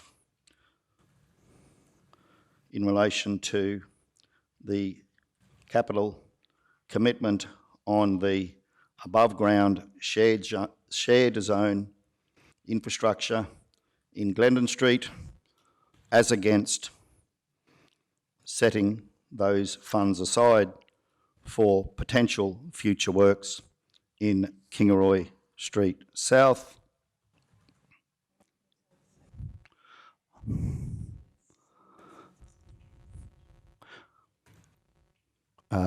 Potential future works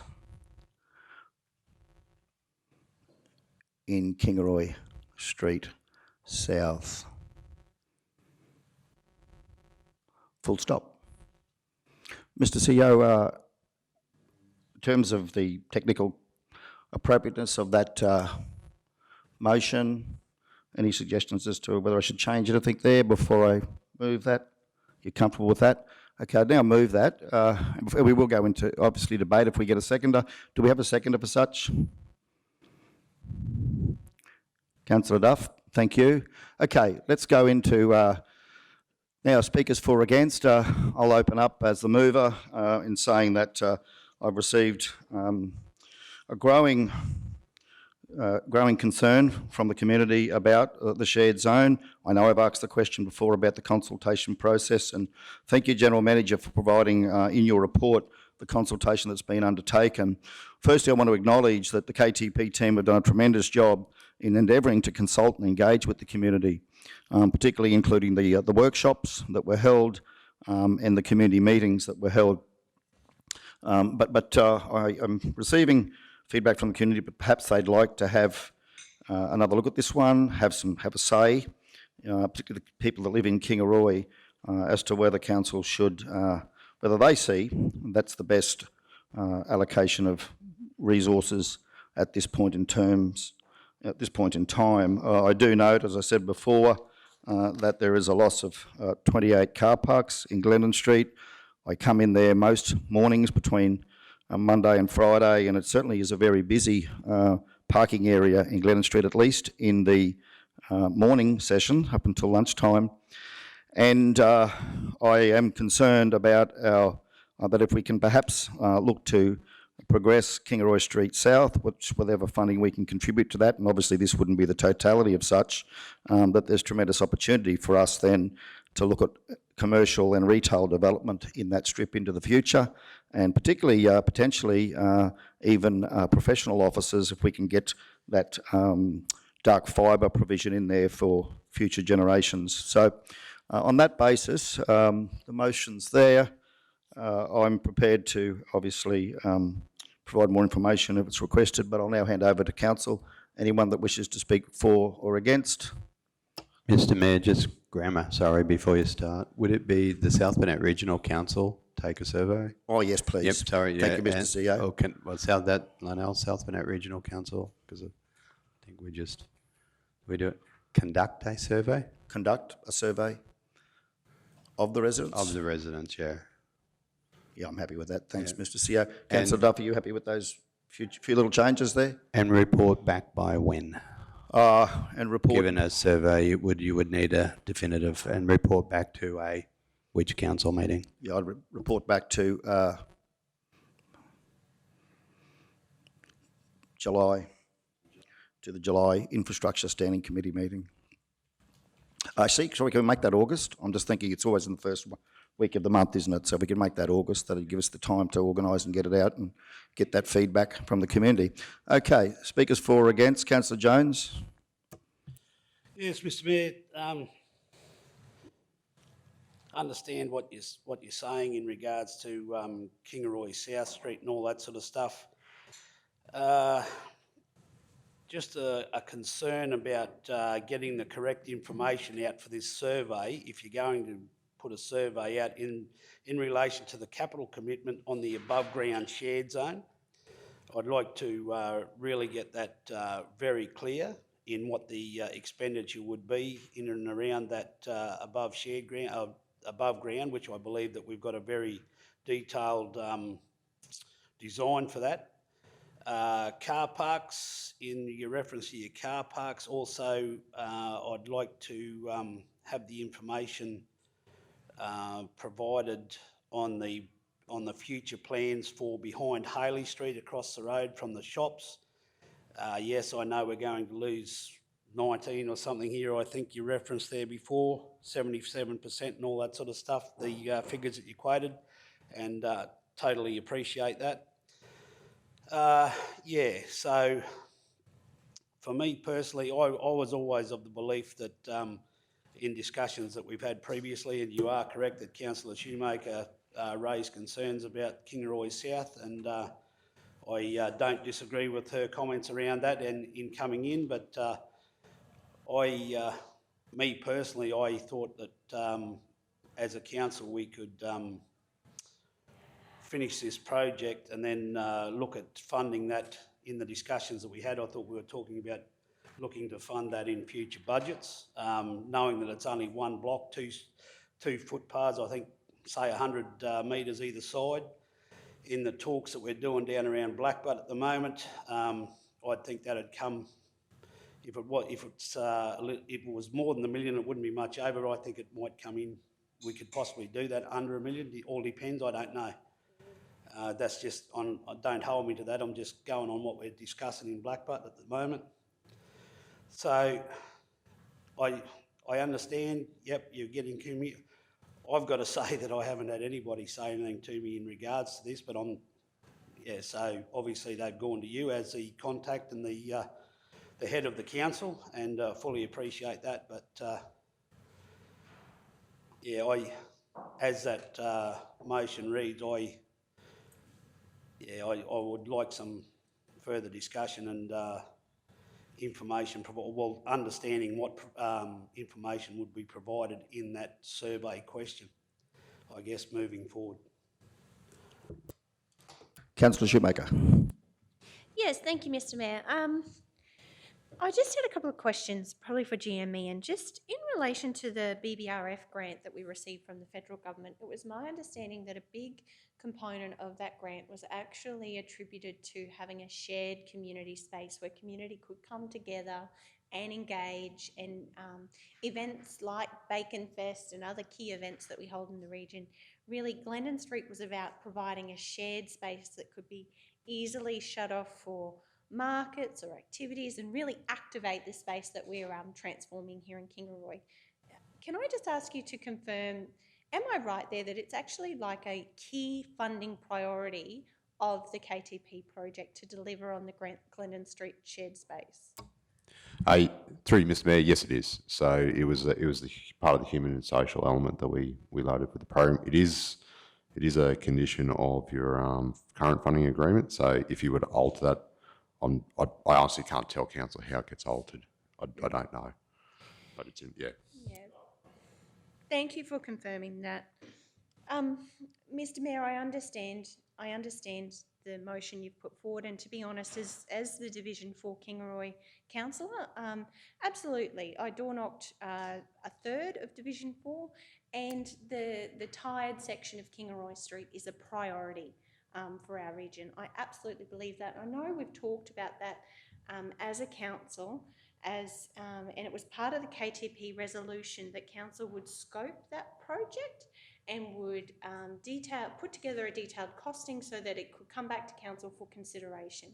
I expressed I was always worried that basically you're driving up into such a beautiful CBD, and I recognise how important that end of Kingaroy Street is.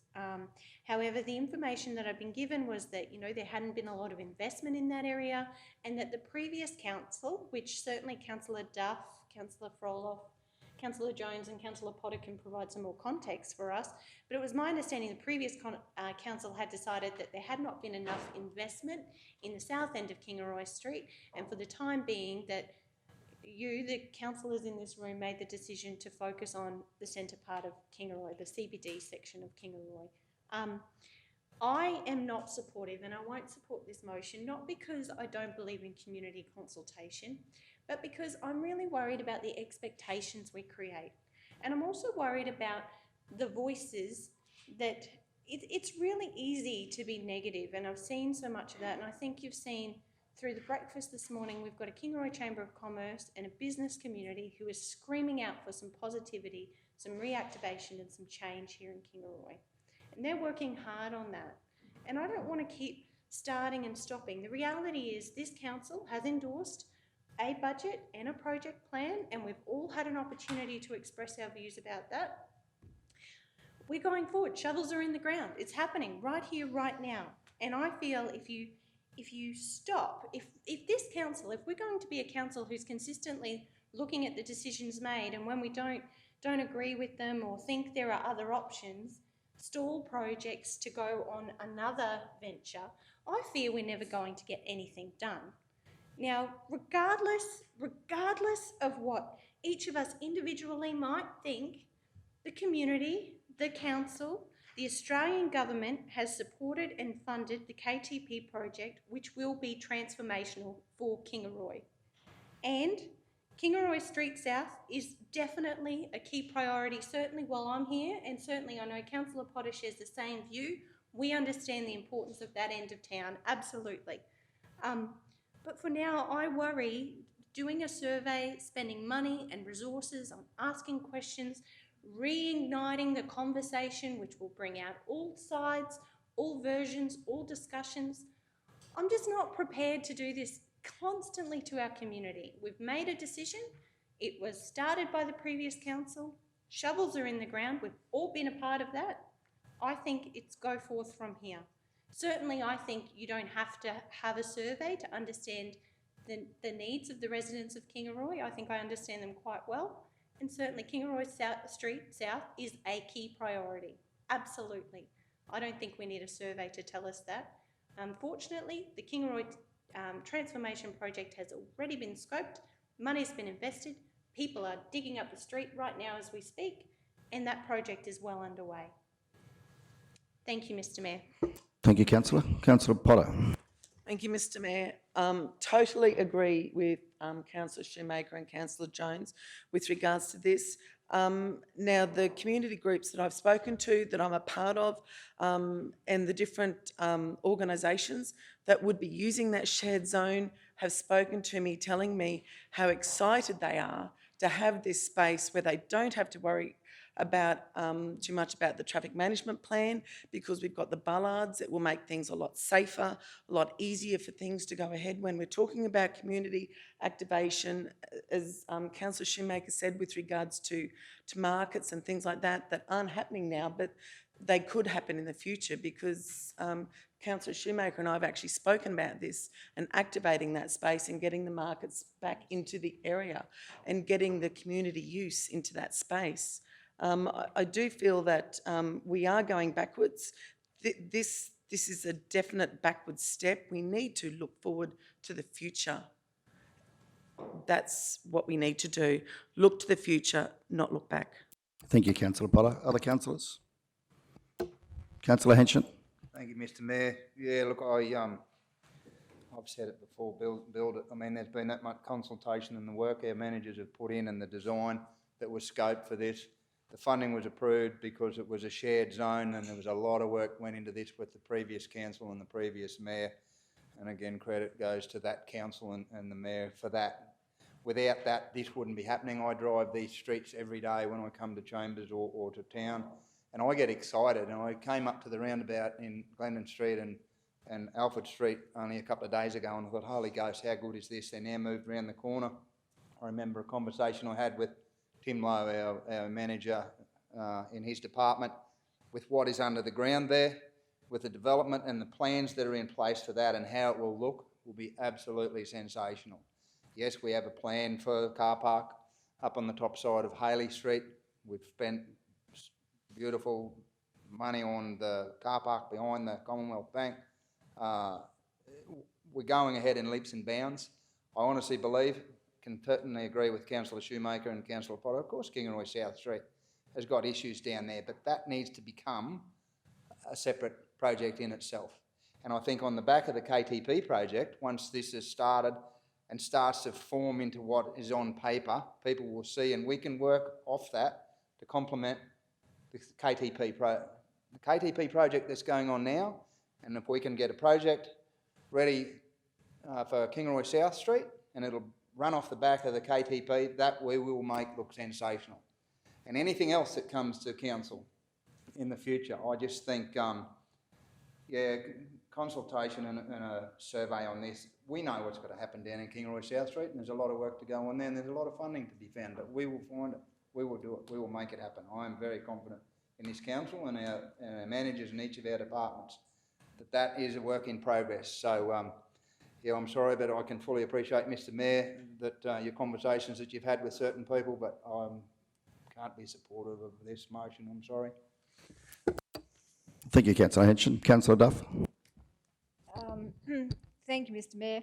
Yeah, I support the Mayor on this particular resolution. I think that for the number, I was at the Nango races and I was actually, there was a group of race goers, they were all from Kingaroy, and they actually came over to me, I didn't know who they were, and they said about the project, they started to talk about it, and they didn't want they were concerned, and it's almost like a cracked record, the number of people I've had say to me, this project is a waste of time unless you do that Kingaroy South where they come in and there's a dilapidated shops. That's what everybody sees, that's what they've been saying to me. And I can't understand how the other councils are not hearing that. Also, I attended every single one of the chamber meetings, and every one of those meetings, they said that Glendon Street was not a priority. So now we've got a situation where we put a package together. We didn't separate them out and say, you know, Glendon Streets, you can pick and choose. It was, this is what we're doing. So no one actually had an opportunity to say, we don't want Glendon Street, because it was an all in or all out. I guarantee that if you ran this survey, it'd be almost 100% to shift the project from Glendon Street. And I was part of a team of councillors that got absolutely smashed for what happened in the forecourt, and they just kept saying, it's just like you're building a Taj Mahal around the council, and they're saying that about this in Glendon Street. It's just another extension of the forecourt. It's not, they don't think it's necessary, but I'm scared about what's going to happen when they realise that they're actually going to lose 26 car parks, because I drive down there and I find 1 or 2 car parks, and then you try and get into the area where the toilets are and you can maybe find 1 or 2. Imagine if there's 26 not there. Okay, further down the track, perhaps we are looking at the other car parks, but at this point, when the project's finished, do you think people are going to go, wow, when they go to drive down there, we have an ageing community, they want to drive close where they can get to shops and things or into the council chambers, and we've got a situation where we've lost all of those car parks. And we got belted for the Nanango streetscape for the loss of car parks. We need to let the community know. It's just, no one says, do you realise we're going to lose with the whole project 99 car parks? What impact is that going to have if you talk about growth and expansion, we're actually losing car parks.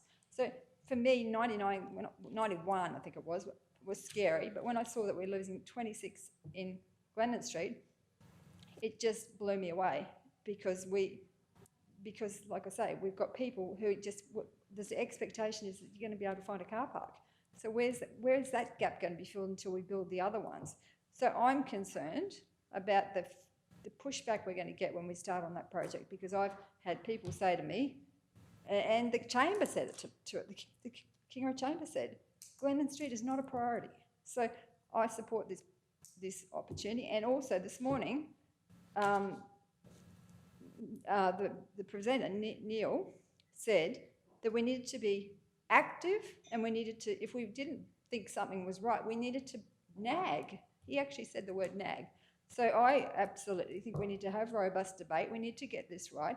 I don't want to be the brunt of a whole thing of saying the Glendon Street thing just spoils the whole project. I think if we just shifted it, it'd be a magnificent project for Kingaroy, but I'm just concerned that the Glendon Street thing is going to take the shine off the whole project. Thank you, Mr. Mayor. Councillor Duff. Councillor Frolov, give everyone a opportunity to speak first. Councillor Frolov. Thank you, Mayor. I totally disagree with you, Councillor Duff. I was also out the races on Saturday and no one came up to me to complain about the Glendon Street thing and to do South Street, Kingaroy South. Our issue is that I've been through going on to my second term of council. Yeah, we do have an issue down the south end of Kingaroy Street, but it's our responsibility for Kingaroy Street is to put more pressure on the owner of that building, those buildings, to get rid of them. That's not our responsibility, that's his. I've been through 2 mayors now, and first mayor I kept stating to the previous mayor, we need to do something about the shops opposite the RSL. Yes, yes, yes. And now we're here with another mayor. We need to put more pressure on this owner of this business to remove these shops. It's not council's responsibility to beautify his area. And as GM Meehan said, we did only get this grant because of the shared zone for Glendon Street. I think it's a plus. I have had no negativity towards this, and I cannot support this motion. Thank you, Councillor Frolov. Councillor Shoemaker. Yes, thank you, Mr. Mayor. It's my understanding, just a question, the design for Glendon Street shared space still hasn't been locked in and it's yet to come back to council. Can I just ask GM Meehan for some clarity around that? Yeah, through Mr. Mayor. So we actually, on the back of the request about the workshop for costings for the project, we envisaged that on the 28th of June we were going to bring the final surfacing design along with the costing for the project to council for discussion at that point. Thank you. And just to confirm, it's also my understanding you've used the word cancerous before to explain the asphalt out here in Glendon Street. Is that true? It's at a point where it actually needs major repair? Yeah, through Mr. Mayor. So whether you had the shared zone or not, the civil work through there would still be required. Oh, sorry, I would still recommend the council do the civil work through there, which would be to replace the road infrastructure through the pavement and the AC. Yeah, no, that's my understanding too. Thank you for clarifying that. I'm hearing you, Councillor Duff, and certainly Mayor Otto. Look, sticks and stones may break my bones, but names will never hurt me. And the reality is, in my very short time in council, there's been lots of talk in the community. People say things, lots of things about their councillors and about their region that they don't always mean. They're not always understood. They're often misinformed and ill-informed. And I think it's our role as leaders of this region to step up above that and actually recognise that sometimes when the medicine doesn't always taste that good, and you may not always agree with it, but you know that it's going to get a better outcome for the community, well, sometimes you have to swallow that medicine. And I'm willing to do that for this project. Look, I certainly have concerns about, budget, time frame, and we've been over them time and time again. this project will be delivered on time and on budget. And I know myself, I'm happy to pull on the gumboots and go out there and pour the goddamn pavement myself. The reality is, Glendon Street may not be a priority to some, it'll be a priority to others, and we'll see that. What Councillor Potter is saying is so true. There are artists, there are incredible musicians who are hungry for space in Kingaroy to come and play. The opportunity for food markets and activities throughout the year in Kingaroy to reactivate our community is huge. And for a rural community, a regional community, and for Kingaroy, a community who unfortunately has not had an identity of its own for a very long time, I see this project key to unifying our region and our community here in Kingaroy. I do not believe going back and forwards and giving people another platform to throw abuse at council, because that's exactly what's going to happen.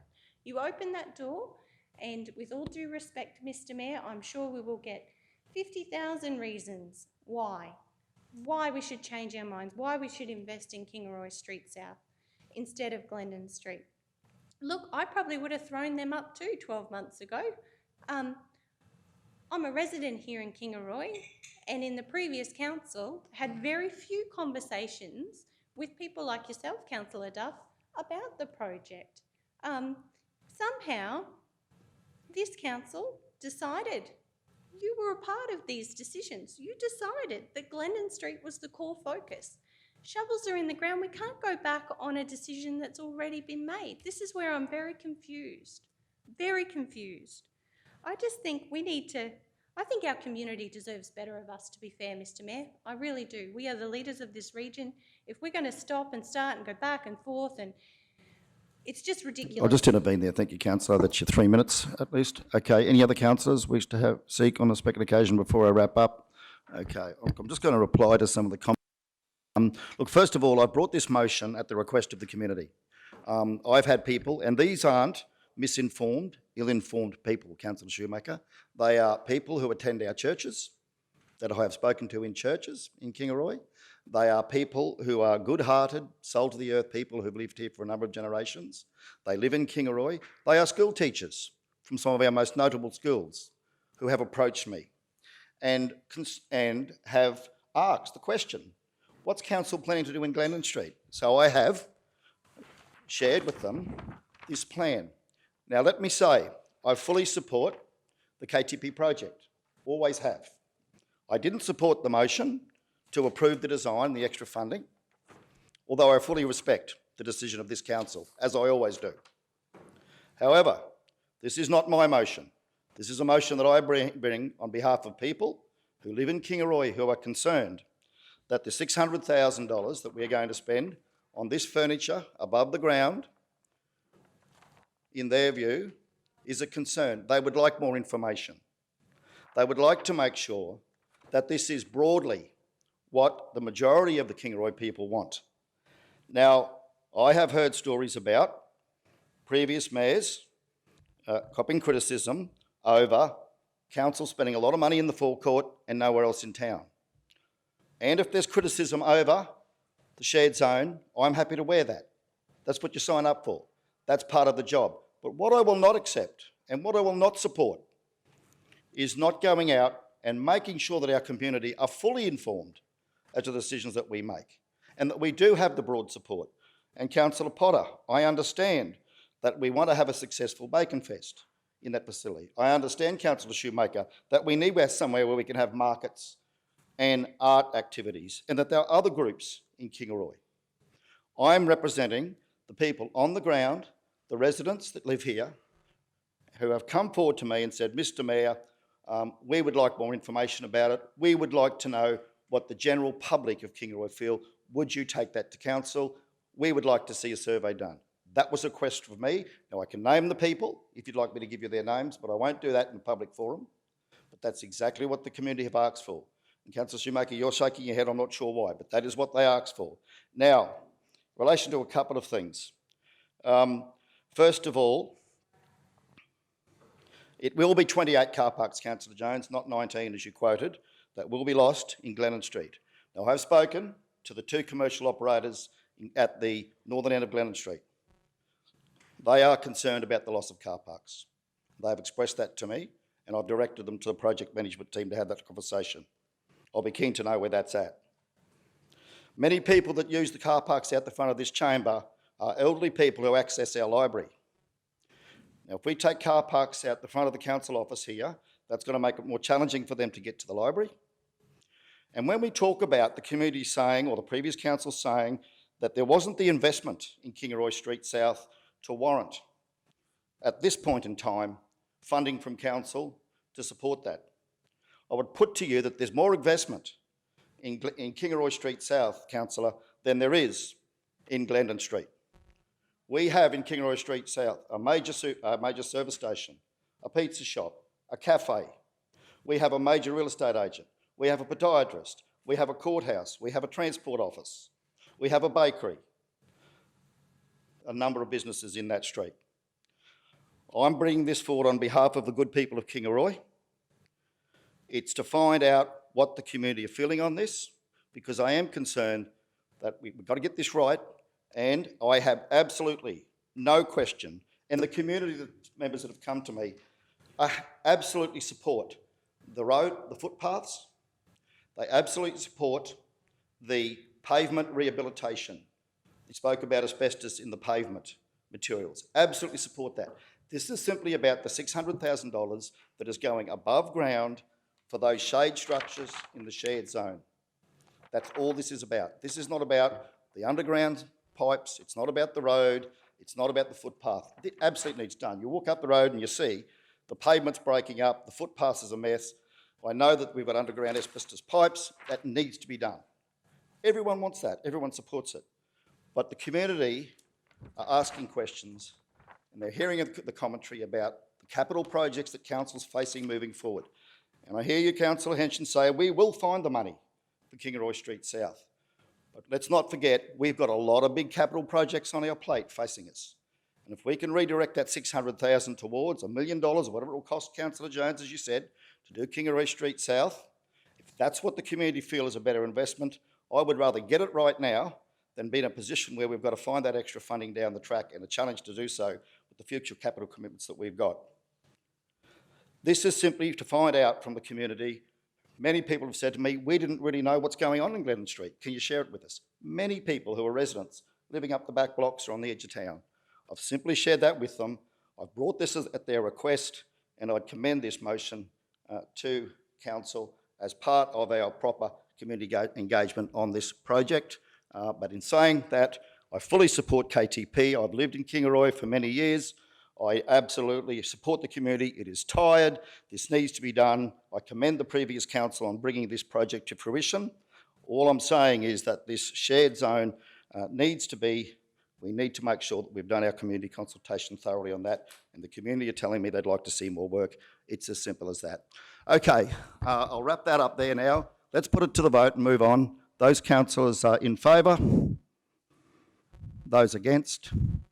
Motion defeated, 5 votes to 2, with Councillor Duff and Councillor Otto in favour, all other councillors against. Thank you, Council, for a robust debate. Council, before we move on, yes, Councillor Shoemaker? Yes, I'd like to move a motion from the floor, Mr Mayor. Please proceed.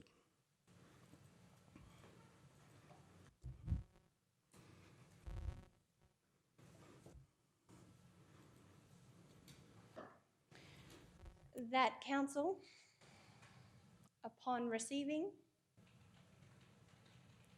and workshopping the design for the Glendon Street shared space, conduct extensive community consultation and engage in conversations, seeking feedback and considering this in the final design. Mr CEO, any changes to that from a technical point of view, the wording, grammar, you happy with that? South Bennett Regional Council. Thanks, Linnell. So I'd like to move that South Bennett Regional Council, upon receiving and workshopping the design for Kingaroy Street shared space, conduct extensive community consultation and engage in conversation, seeking feedback and considering this in the final design.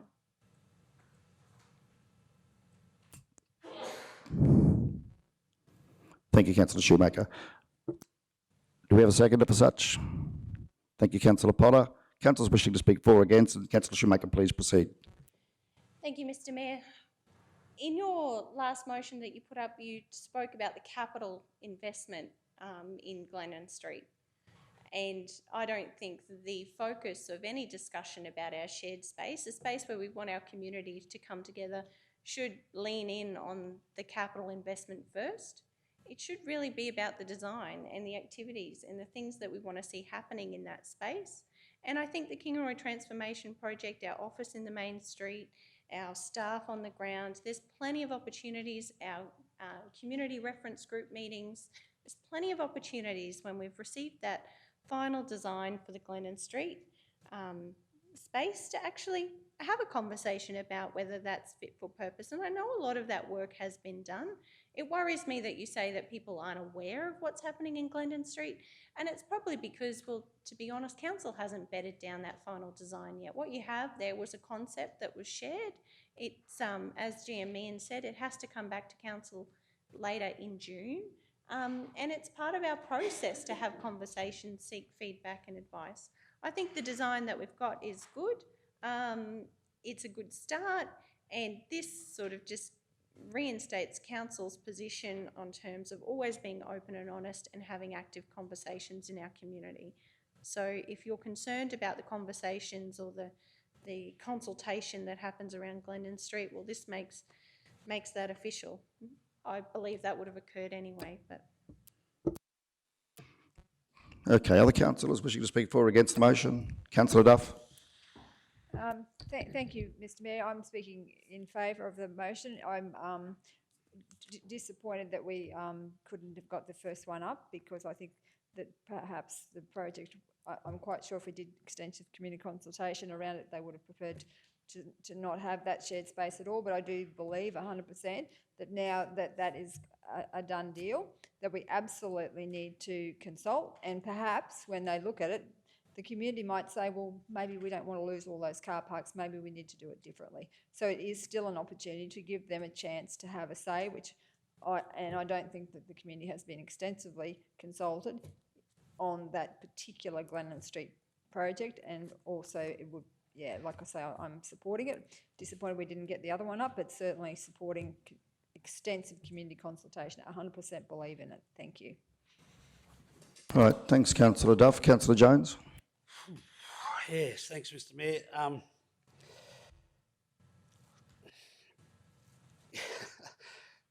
Sometimes you just get confused, eh? But so what we're asking here now is we're going to workshop it. Can I ask the General Manager through you, Mr. Mayor, that the community consultation and everything else that we've been through, Aaron, and an extensive amount, with the design and everything else, is that pretty much been the design and everything that you're getting close to presenting to council? Would that be pretty much guided by all the community consultation that we've had in the past, and an extensive lot? Yeah, through you, Mr. Mayor. So the consultation on what we would be planning to do on the back of the councillor's suggested resolution is we would come on the workshop on the 28th, and then our intent after that was to bring it to council for resolution to go to similar to what we did with the whole plan. What we've seen out so far is the shared zone has been out, but not the surfacing or the lighting for the shared zone. So what the mayor has in there, the layout with the turnarounds has always been included in the plans as part of that. What our intent was, our intent for consultation, or what we were suggesting, would be similar to what we did when we released the plans for resolution. So we would hold a thing in the shopping centre again and talk people through the design like we did last time. So our plan was to come on the 28th, and then if council, provided there was no major changes, we would be looking to go to standing committee to release in July, and then take up a stand for in the shopping centre and do consultation.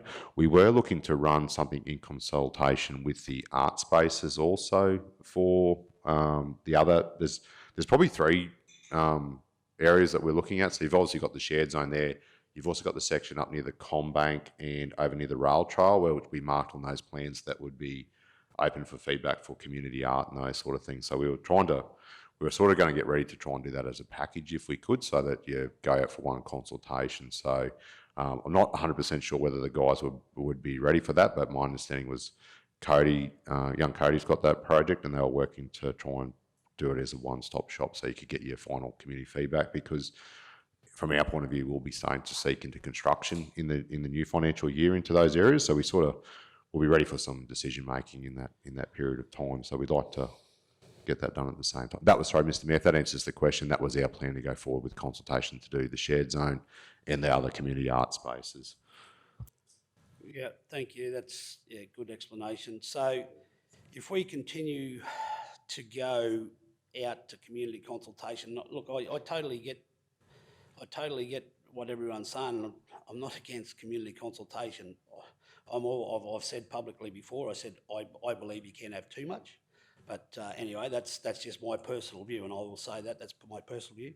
So if we were to go, how does this, if we go and again change the designs and all that sort of stuff that we're currently sitting, and I will say this, I'm not against looking at trying to reduce spending and all that sort of stuff in the furniture that the Mayor's talking about above the ground and all that sort of stuff, but if we were to go and change design and layout again, how does that affect the budget? Because if we continue making changes, stop-start, how does that affect the budget on this project? Sorry. Yeah, through Mr. Mayor, for me. So our intent for design on this one was to really around the surfacing and the furniture, or the what you call the hardscaping part of it. So that's your structures on the end, your gardens and your layers. So the Mayor had the picture there before, which had a blank surface, Mr. Mayor, if I may.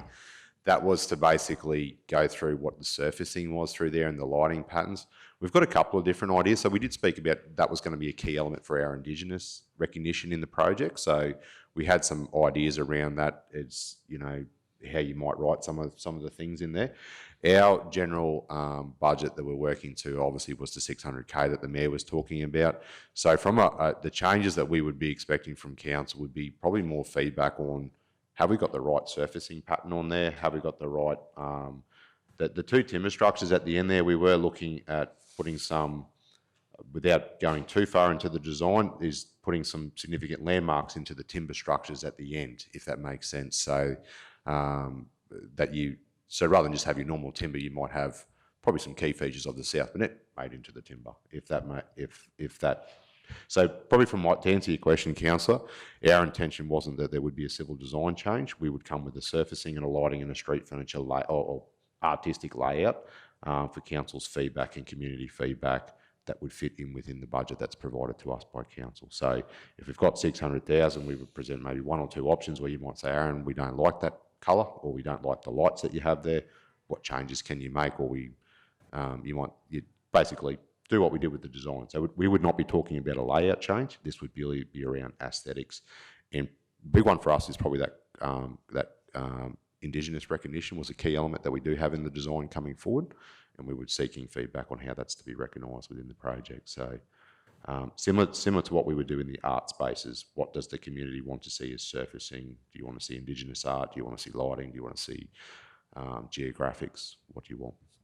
So. Yeah, so the layout across the road, all that sort of stuff, the curb drainage, all that sort of stuff, that will stay the same. So, yeah, okay. And look, I just want to acknowledge that, yes, it hasn't been endorsed by council, and yes, technically it is open for conversation and all the rest of it, but Councillor Shoemaker touched on it before, the people out there, we are elected in here to make decisions. Sometimes they want us to make decisions, and they're hard decisions. And they don't want to keep going. I've had people in Blackbutt in the process that I've gone just having conversations in the main street. They said, look, if you guys don't know your community by now and what they want, you can have 24 hours a day community consultation and still not get it. So, God, we've elected you to make decisions. So I'm happy to go with this, but as long as it doesn't keep affecting that we're changing plans and projects and, you know, the layouts and the design and all that sort of stuff where we stop and start. And I'm happy that, you know, we've endorsed the fact that the money's going to be spent, but just how we spend it, and if we can make savings, I'm happy with that as well. So yeah, just. Thank you, Councillor Jones. Look, I just want to confirm that in relation to the black butt. I mean, I got messages through to me that there were some shopkeepers in Blackbutt that were particularly distraught. I had one lady I sat in Blackbutt who's a major business sat at the back of her shop and cried in front of me about what was going to happen there with the plans that she'd seen. So I certainly didn't go and chase more community consultation. We were contacted. I'm just saying in terms of the toing and froing with Blackbutt, look, in terms of making decisions, and again, I may not, Councillor, should make you a reference to my concerns. Please let me again say, these are not my concerns that I brought forward. I had no intention to bring this forward. I have pensioners who use our library, you know, multiple times a week. They were concerned about where they were going to park. Would they have enough parks to be able to park in front of the library? They came to me. I've got young families and school teachers, as I said, who came to me and said, we're concerned about the expenditure on this and whether it's what the Kingaroy people want. We're hearing that there's talk about this, and it's all about the above ground structure. As I said, the road, the pavement absolutely has to be done. The footpath has to be done. The loss of car parks, I'm hearing from people, they're concerned. The proprietors of Purses Coaches rang me. They are still worried about getting the bus through there and where the bus is going to pull up. They're worried about the future for tourism potential to bring buses of people into Kingaroy. Where do they drop off? Where do they pick up? I'm just sharing with you the words of people in the community. These are not my words. These are sincerely and honestly, hand on heart, the words I'm hearing from people in this community. And all I'm doing is doing my job. You talk about making hard decisions, Councillor. Yes, absolutely. But I was elected to be a voice of the community. We all were. And these people said to us, Brett, would you take this into council and raise this issue on our behalf? And I said, yes, I will be that voice for you. And that's all I'm doing. This is not a personal thing for me. I'm just representing the people who asked me to come forward. I've got letters, I've got email I could show you from people asking me to do this. And this that I hold up here is, I printed that off the internet last night. That is what's on our website right now, okay, that people are looking at. And it does include those structures there and the loss of car parks in the centre of Glendon Street. It is being seen by people as an extension of the forecourt, as part of the whole council precinct, and they are concerned about that. All I'm saying is I'm just sharing with my colleagues, this is what I'm hearing in the community. And what you were saying, General Manager, is that the design that comes back will still include that above ground hard surface stuff. The changes that we're coming back to council will be looking more around the artwork and the Indigenous work and those sorts of things, as you just said. I also like to point out that that landscaping hardscape in the budget for this project is 280,000, and for the feature lighting is 285,000. As General Manager has clarified, the above ground works for the shared zone is the 600,000, General Manager, and that's all this is about, people raising the issue of the 600,000 and whether we would be better off to spend that elsewhere. I'm not saying that's the broad view of the community. I'm just saying some community members have asked us, and for that reason, I wholeheartedly support this motion. Thank you. Okay, anyone else wants to speak before we go to Councillor Shoemaker to wrap up? Final words? Councillor Potter? Yes, with that particular one that you're holding up, Mr. Mayor, I do believe that on that one of those buildings is the solar lighting, the solar, which will actually power the, so that saves the power for the street lighting. Is that correct, GM Ian? Yeah, through Mr. Mayor. So that's part of the electrical component, which is the solar panel. So that's an offset which offsets the power use for the lighting within the CBD. So my understanding is we'll actually use, our power bill in the CBD will be less than what it is now with the increased lighting due to the offset. So we're just looking to make use of solar and the structure together so that we save money. So, but yeah, that again, all that will come back into through that workshop. We'll have the team come through and work through the program and some options for council on the 28th. Okay, anyone else before we go right of reply? Final. Councillor Shoemaker, thank you. Thank you, Mr. Mayor. Look, I just think every step of the way with this project, we've been listening to our community. We've been providing opportunities, certainly in this term of council, to talk about it, to express your views, to share your thoughts and ideas. And this, to me, is just normal, as it has been with every other part of the project. Along the way, we've been listening. I certainly know Councillor Potter and I are very passionate about Kingaroy and good outcomes for Kingaroy, as we are for the entire South Burnett region.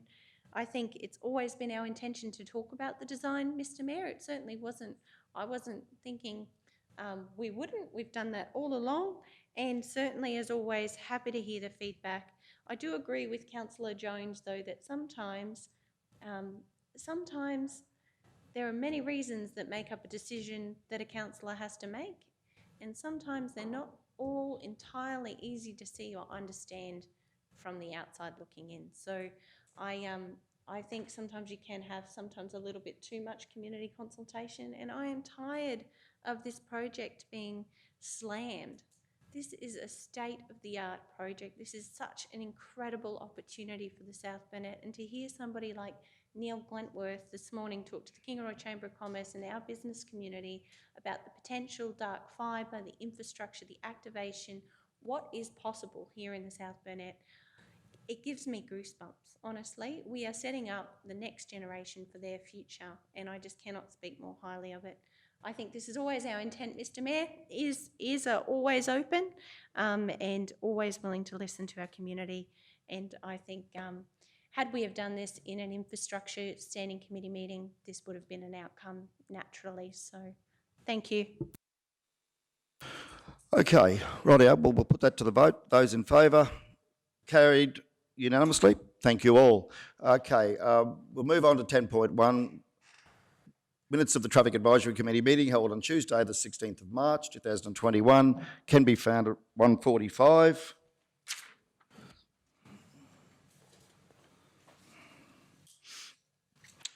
This has been to the committee meeting, and the recommendation is that Council receive the attached minutes of the Traffic Advisory Committee held Tuesday, 16 March 2021. Do we have a mover? Thank you, Councillor Jones. Second, and thank you, Councillor Froloff. Speakers for and against.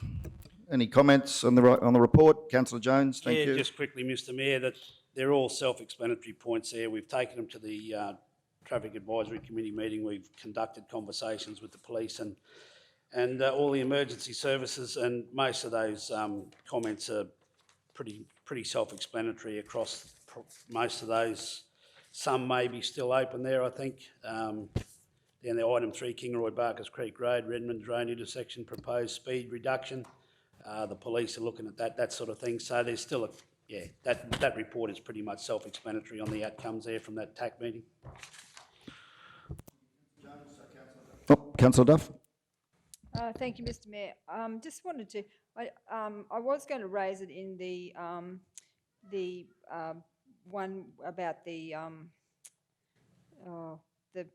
policy about the infrastructure quality, but I thought I would leave it to this traffic advisory one because my concern is about safety, and I know that the traffic advisory committee meetings is where Main Roads Council and police are all in attendance. And I raised this before, and I raise it again because I'm concerned about particularly the potholes on the main roads.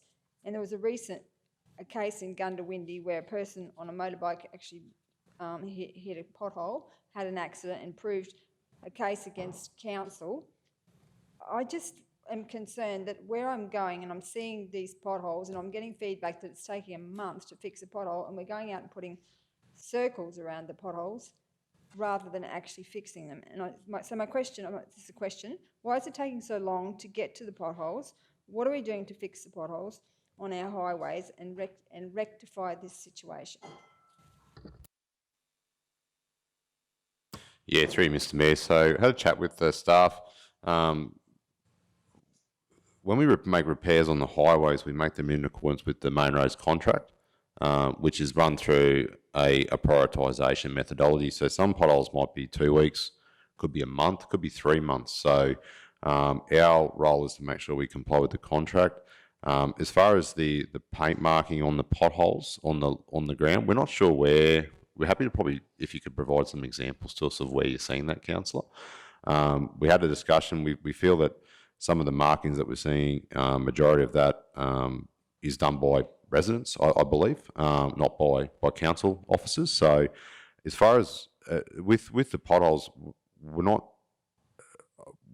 probably, if we could get some examples of where we're not fixing them in time frames, we're not probably just ask for probably a bit more detail of some of those examples. If the council could probably just send them through to us, we would probably just have a look at what some of those examples are, because it might be that we are actually complying with the contract, because with our potholes and the roads and drainage team will be here, I shouldn't say, the works team will be here next week to talk about the slashing service levels and some costing options for council to consider.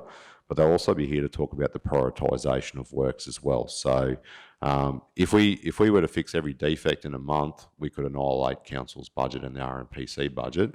Our works that we do for TMR is in accordance with the service levels and the response times as per the TMR contract.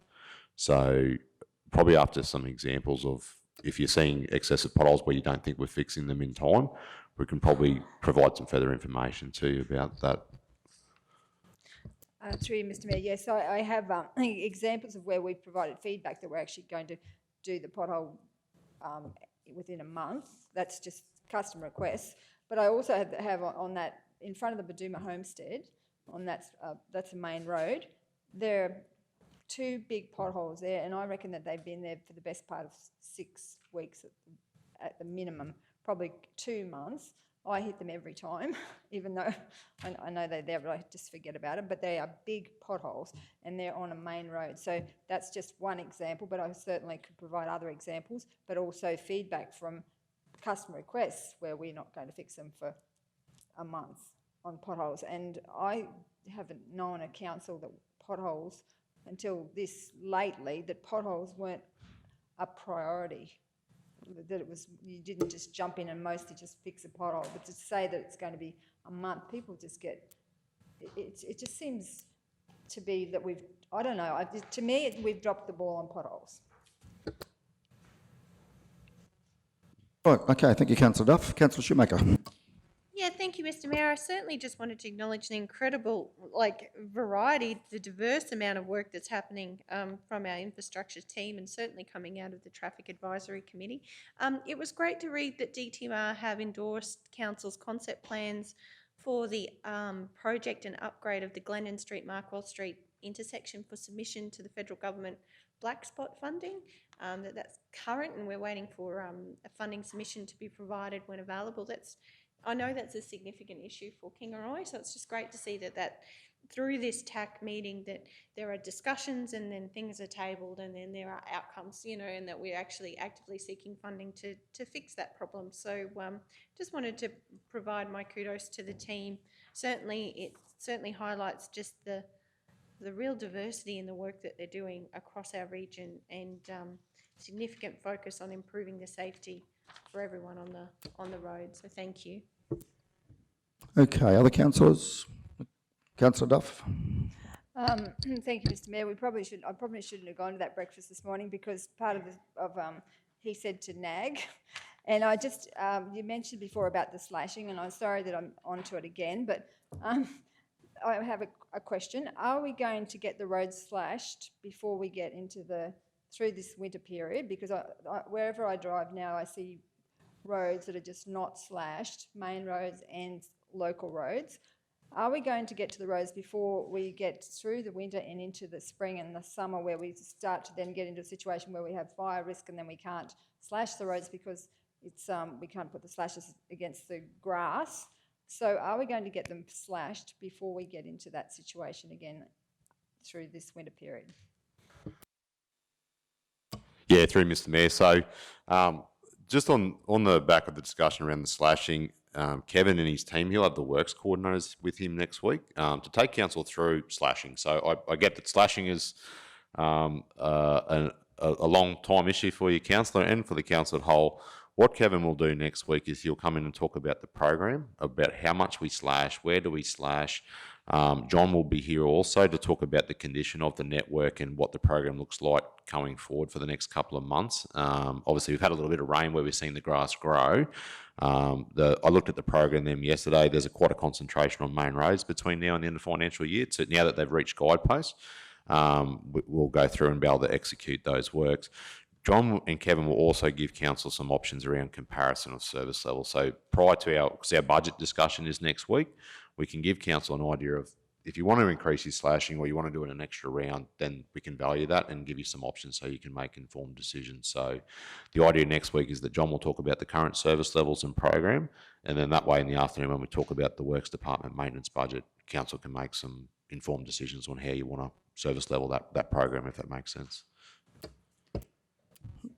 Okay, Councillor Duff, yeah, happy with that? Yeah, thank you. I'm pleased that we are going to workshop it because I really believe that moving forward that we need to change what we do with slashing, whether we need to get contractors in or whatever it takes, but the community, I don't believe, is happy with the slashing setup, and I know that on the election, there was a lot of grass everywhere, and that was helping sitting councillors because we seemed to have dropped the ball, and again, it continues. So I'm just wanting to flag that slashing is a big priority of mine. Thank you. Right, thanks, Councillor Duff. Anyone else on the TAC report? Councillor Henson? Yeah, thank you, Mr Mayor. In response to Councillor Duff and the miles that I do, let me tell you, there's contractors out there frantically slashing the roadsides, and they are doing a sensational job. Only within the last fortnight, as we're all aware, we've had anywhere from 20 to 100 mil of rain. You cannot physically get a slasher on every kilometre of road within a week or two. So I just would like to pass on that the contractors out there doing a fantastic job. Thanks, Councillor Henson. I wasn't aware. Have we got contractors working at the moment, have we, General Manager? I'll have to take that one on notice, Mr Mayor. I'm not across the slashing program. I just got I saw a response to an RFI. Did you put that in? Came through. It said I didn't see any mention of contractors, that there were 4 slashing units, of which 3 were operational on the basis that we had a staff member away unwell or on leave. Is that still the case? We've got 3 slashers working across our region. Yeah, I'll have to check whether the 4th one's there. The RFI didn't come to me about the slashing program, so I'm not sure where that information was generated from. I believe Susan might have done some work with the team. The plant I just guys might have provided what that. I've asked I have read the RFI. On the back of that, I've asked John to come and take council through the program next week, so he'll be able to explain to you what the volume of work is and how it's been resourced.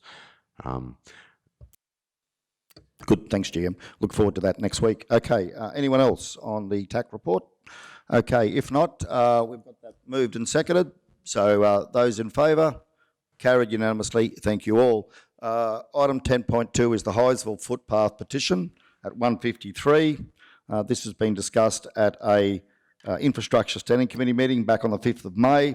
Recommendation from the committee is that council consider the footpath request between Highsville and Gwen Street along the Wondai-Proston Road in the development of its forward capital works program. Do we have a mover? Thank you, Councillor Duff. Seconder, thank you, Councillor Jones. Speakers for or against? Thank you, Mr Mayor. I'd just like to, if possible, to actually add a timeline with that, because I to just add in the 21-22 capital works program. So to consider it in the development of its forward capital works program in 21-22. Is that? So, Lynelle, it's forward capital works program for 21/22. Thank you. So, Councillor, as the mover of that motion, you put that forward. Councillor Jones, are you comfortable with that as the seconder? Yeah, I guess so, Mr Mayor. Just want to make everyone aware in the chamber that there is probably another couple of petitions coming with substantial footpaths just like that right across other areas of the region. So, yeah, happy to consider it in the budget capital works program. Okay, thanks, Councillor Jones. So we have that change there. Any other speakers for or against? No? Okay, I'll put it to the vote. Those in favour? Carried unanimously. Thank you all. 10.3 is the Local Roads and Community Infrastructure, commonly known as LRCI program, phase 2 at 155. And again, this is a recommendation. Mr CEO, I might just get you to talk to the recommendation here if you could, please. Thank you. Thanks, Mayor. It was, this one was moved and seconded and then it was left lay. So there's just two parts of it. If council wishes to discuss it today, it raises it from the floor and then deals with the original mover and seconder. If it wishes to do something different, it can stay on the floor or stay on the table. But yeah, it's was left lay on the table last month, so I just brought it back to be dealt with today. Thanks, Mr. CEO. We have a procedural tabling motion there that the local roads and community infrastructure program phase 2 be taken off the table. Do we have a mover? Councillor Potter, seconder. Councillor Shoemaker, thank you. Those in favour? Carried unanimously. Okay, so the matter's now in front of council. We've got an original mover, Councillor Shoemaker and Councillor Potter. Do we need to confirm that that remains? No, so we progress forward. Just if you start your debate again, Mr. Mayor. Okay, so we restart the debate. Councillors wishing to speak for the matter, for or against the matter?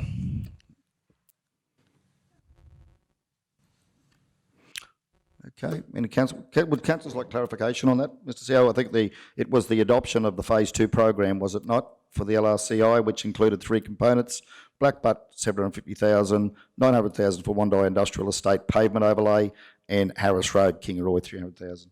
Thanks, Mayor. Just as far as process, it was raised and the recommendation to the last meeting from recollection didn't have the numbers against each of the programs, even though it was discussed with that was the allocation. There was the debate previously, the Blackbutt project resolution went through.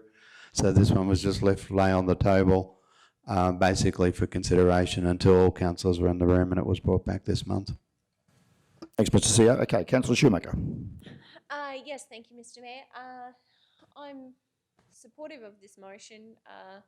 I am very supportive of the $300,000 for Harris Road, Kingaroy. I know myself, our family run a small drilling business, and we have actually done a tyre on Harris Road in the area that desperately needs repair. So I think putting some money in the budget to actually address that. Harris Road has become a major connecting road, particularly with the establishment of Bunnings on the edge of town. People tend to use it as a bit of a shortcut from one end of Kingaroy to the other. So that road has certainly seen increase in traffic, and I know we've heard that before, and I'm very passionate about seeing that repaired. I just probably wanted to ask GM Meehan, in terms of the Wondai Industrial Estate, the $900,000 there, we had some discussions around that being the B double access was an issue. So just probably wanting a bit of an update as to where we're at with that.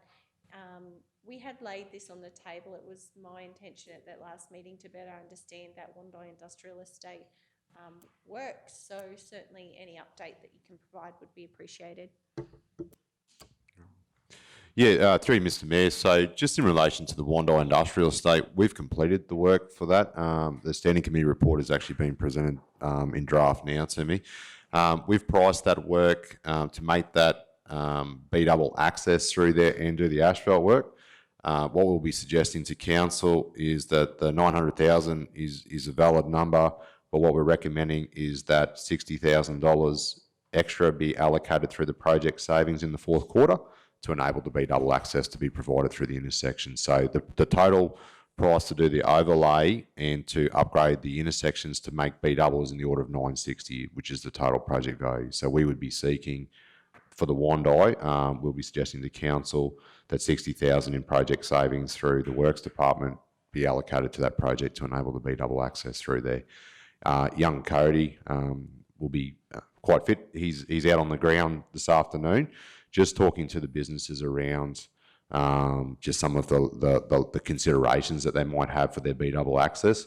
Obviously, what we'll be looking to do is keep Bunya Avenue two-way and make the rest of the estate one-way. So, which we think is in line with the feedback we've received. A lot of those retail businesses want two-way through their section, so that would be okay. What we're looking to do is just upgrade one or two intersections in addition to allow the B doubles to make a turn into there. So they've been working with the Parkside team based on the feedback that we've had through council. I believe they've reached compromises there that we don't have to upgrade Parkside's access. It's just a matter that we come in the right way one way, if that makes sense. So if that summarises for council, we would just be recommending that the additional money to create B-double would just come through, an extra 60,000 would just come through the fourth quarter review through the savings like we spoke about earlier. No, excellent. Thank you for that update. It's great to hear that Cody's been going door to door with those businesses. Thank you. That's excellent. And good to hear that we've been in regular contact with Parkside around that issue. Look, Mr. Mayor, I'm fully supportive of this motion. I think we've got 3 really great projects there which will have a significant economic impact and benefit to the residents of the region, and I'm supportive of endorsing this. Thank you. Okay, thank you. Councillor Duff. Thank you, Mr. Mayor. I'm very supportive of the projects, and particularly the Wandai Industrial Estate, because I know that it would employ the best part of 100 people, and it's a major, one of the major industrial estates for our region. I had a customer call me who actually has a business there. Just wanted to make sure that East Street and Benson Road are included in that whole upgrade. Like, are we looking at including those 2 streets? Sorry, the report will come back next week with the layout for the estate. So the only upgrades that we'll be doing is on the pavement that we identified. The rest of it will just be traffic configuration. So instead of having 2-way, it'll be single way. So so it's in the same footprint of the works that we had originally. Yep. It's just we're just widening some of those intersections.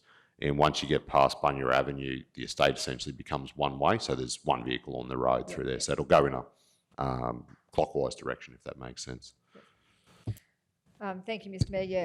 Yeah, very keen to make sure that you contact all the businesses in there to make sure that they can all live with that, because the ones I've spoken to, they're all keen on the 1-way, so they're all. But I just wanted to make sure that the consultation extended right to every one of those players in case. Yeah. Yeah, I've asked him to hot foot it through the doors, council. Just sorry, who was the business? Just so I'll just make sure that we do knock on the door. The guys, it's Tom Champney is the customer. Tom Champney, he's got a transport business. Yep. What was his name? Tom. No, sorry, was it East? What did you call them? He was concerned about East Street and Benson Road. Okay, I'll just make sure someone gives him. Make sure we don't miss him, if that's okay, Councillor. Yeah, because he did ring me and said that no one had talked to him. So so I just wanted to champion that for the community, because it is it's in my division, and I've had quite a lot of the businesses contact me. They're working with James and the team to make sure that they can get permits temporarily, but they're really keen to see this happen. So just really 100% behind the projects, and I agree with the Harris Road needing to be done. And obviously we've had the debate about Blackbutt, and just really keen to make sure that we get that right, and the community consultation ticks the boxes for the community. Thank you. Okay, and what's Councillor Hitchin? Thank you, Mr. Mayor. Just a question to Manager Mann that was brought to my attention through one of the business houses down there, to take in consideration when that's changed to 1-way where the sun is, because apparently at a certain section there in an intersection at a particular period season through the year, the sun can be a very big issue there. So would you mind take that on notice and just look into that, please? Yeah, through Mr. Mayor, if council's happy, I'll just make sure that we add that to the consultation there, just to get some of that feedback. Just looking at the configuration, probably just for council's benefit, the layout of the estate there's no major changes. It's just intersection widening on the couple of the first intersections, and then just basically making it 1-way. The biggest one for 1-way will be governed by the B-doubles being able to make a turn on some of those intersections. So there's probably where you're thinking is that they probably will be coming back into the sun if it's coming back towards the west in the afternoon. Talking with the team yesterday, for us to enable Parkside to be able to take B-doubles, that we do need to go clockwise through the estate. If we go anti-clockwise down their street, they actually can't make a B-double right-hand turn into their access. So, but when it comes back to the Infrastructure Standing Committee next week, the team will be here to take council through the layout and the manoeuvre if that just enables council to. Thanks, General Manager. Okay, let's get this one up to the council vote. Those in favour? Carried unanimously. Thank you all. 12.1 is the next item on the agenda at 1:58, which is the local law review. The local law review came out of a standing committee meeting on the 12th of May 21. Committee recommended that a complete review of the South Bennett Regional Council's local laws and subordinate local laws be undertaken during the 21-22 financial year, and that this activity be included in Council's 21-22 operational plan. Do we have a mover? Thank you, Councillor Potter. Second, thank you, Councillor Jones. Speakers for or against? Those, Councillor Duff? Sorry, Mr Mayor, I know I'm probably taking too long with these, but I just with this one, we need to get this right, and I just wanted to include with the local law review that the untidy residential blocks in towns, that we have a definition of what is regarded as not as acceptable and what is regarded as not acceptable, and even down to, and I've spoken to Manager Craig about this, you know, how many car bodies, like get specific, even if we have to go out and look at what other councils are doing, because it's always been like something that we've never been able to hang our hat on, because Manager Patch says, well, we can't do it because we don't really know. It's just in the eye of the beholder, but there is an opportunity now to review this and say, well, that is acceptable and that's not acceptable, just specific things. So I just want that one to be specifically looked at. Thanks, Councillor Duff. I'm sure as over the course of the 12 months, you'll get an opportunity to put that forward. Okay, those in favour? Oh, sorry, Councillor Potter, sorry. Thank you, Mr Mayor. Just with regards to this, I agree with Councillor Duff on this one. Visual amenity seems to be a big issue at the moment with a lot of properties, but I just want council to be aware that this law will actually have an impact on our budget, because if we want our staff to go and actually follow up on these, we need to make sure we've got the staff to actually do it without burning them out. Thanks, Councillor Potter. Okay, anyone else? Those in favour? Carried unanimously. Thank you all. 13.1, Clark and Swenson Development, South East Kingaroy Water Infrastructure at 1:59. Councillor Shoemaker, I think, referenced 13.1, yes, so you're choosing to leave. Thank you.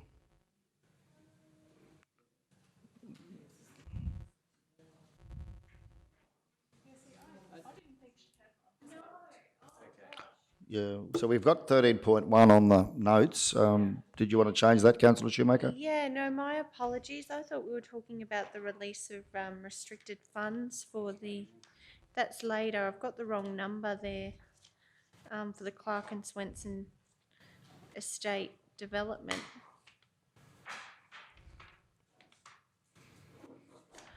I don't believe I do have a conflict of interest. Okay, so you're happy, you're retracting that? Yes, conflict of interest that. disclosure. Thank you. In relation to 13.2, please feel free to stay on. Okay, 13.1.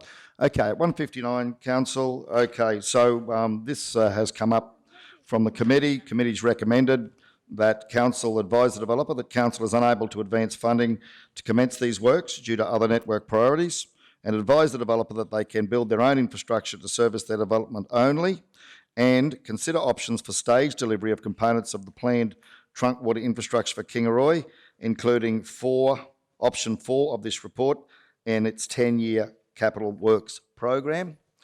I believe that's the recommendation that came from the Infrastructure Standing Committee back on the 5th of May 2021. Do we have a mover? Thank you, Councillor Froelich. Second, Councillor Potter. Speakers for or against this? Councillor Shoemaker. Thank you, Mr Mayor. I've been thinking about this one quite long and hard. I know we've got significant water issues here in Kingaroy over the next 10 years. I know we've discussed that in depth, and I know there's significant capital needed to resolve those issues. My concern is that we really are hamstrung for growth and development at the moment, and so I guess that's why I've found it really difficult to make a decision on this one. I know we don't necessarily have the funds, but I worry saying no, how that impacts other developments that are going to come forward. And so I would like to see our council try to build some kind of plan to actually enable these developments that are on the table. We've got people knocking on the door across the region in different areas, and you know, we're consistently having to say no because we're hamstrung with our infrastructure. And I know that's a significant investment that would require being brought forward. It may even require some borrowing, significant capital borrowings. But with some of these issues, I just feel like that 10-year capital works program is too long and it's really hindering growth and development. So I know we've got a number of challenges with our budget, but if we don't grow our population here in Kingaroy, then, you know, we stagnate. So I've really thought about this hard. And at the beginning, I thought I was in agreement with the recommendation. However, in this instance, I'm actually not supportive. I think there's more work to be done on this. I think that council actually needs to find a way to fund priority infrastructure that enables development in Kingaroy to occur. Thank you, Mr. Mayor. Thank you, councillor. I believe, General Manager, that the developer here just wants a decision. He's looking for certainty. Is that the case? Or would he, where are we at with this, James? Yeah, through Mr. Mayor. So our conversation with the developer is probably looking for two things: is a decision from council, so they to know how they may proceed with their development. Also, obviously, the developer is quite keen for council to do the works, to bring the program. Probably just on the back of what the councillor said, it's really a decision for council. It's in your 10-year program, but it's at the back end to do that volume of work. If you were to bring it forward, you just need to find out. You just have to find how you would fund the work in advance. If that's probably good. Yep. Thanks, Jam. Okay. Other councillors wishing to speak for or against the motions there? If not, those in favour? Carried. Those. Oh, sorry, it is carried. But those against? Councillor Shoemaker against. Okay. So carried 6-1. Councillor Shoemaker voting against. Thank you. Thank you all. Okay. 13.2 is the illegal dumping signage and community education at 165. Rightio. So this was presented to the Community Standing Committee on the 12th of May. The committee recommended that council investigate options for community education and awareness, including signage on illegal dumping and littering, and that this activity be included on council's 21-22 operational plan. Do we have a mover? Thank you, Councillor Potter. Second, Councillor Froloff. Speakers for or against? Those in favour? Carried unanimously. Thank you all. 14.1, proposal to commence investigations for the divestment of Tingura Hall at 166. Now again, this was discussed at the Community Standing Committee meeting on the 12th of May. The committee recommended that the Southbound Regional Council endorse the investigation of options and community consultation for the proposed divestment of the Tingura Hall and report back to the September Community Standing Committee meeting once investigations are complete. Do we have a mover? Thank you, Councillor Potter. Second, thank you, Councillor Henson. Speakers for or against? Okay, I'll just confirm that this was discussed significantly at the committee meeting. Council is very committed, and in fact, we have an obligation to consult extensively with the community, and that we know that our staff are very committed to doing so. The Tingura people will have a significant say in what happens here with this this hall through that process. Okay, councillors, those in favour? Carried unanimously. Thank you all. 14.2, development of Mergen to Proston Rail Trail at 167. Again, this was discussed at the Community Standing Committee on the 12th of May, and the committee recommended to council that council investigate options for community education. Oh, I'm reading the wrong one. Okay, over the page. That council, where are we? Here we are. So the recommendation that came up was that council workshop be held to review relevant documentation and formulate an assessment process, including consultation plan as required, to assist council to make an informed decision on this matter. that the deputation parties be advised that council will not be in a position to provide a response until further consideration on this matter has been made, and a further report be presented to a future standing committee meeting. Do we have a mover? Thank you, Councillor Froloff. Seconder, thank you, Councillor Potter. Speakers for or against? Those in favour? Carried unanimously. Thank you all. 14.3, expiry of manager contracts, Boondooma and BP Dam. And again, this was discussed at the standing committee meeting on the 12th of May, where the committee recommended that pursuant to section 224.5 of the Local Government Regulation 2012, South Burnett Regional Council exercise an extension to the current contracts for Boondooma and Bajolki-Peterson dams for a period no greater than 12 months. Do we have a mover? Thank you, Councillor Jones. Seconder. Thank you, Councillor Henshin. Speakers for or against? Those in favour? Carried unanimously. Thank you all. 14.4 now is upgrades to Wandai Showgrounds Grandstand and Pavilion at 171. Sorry, 171? No, sorry. 169. I'm just skipping over. Okay, so 169.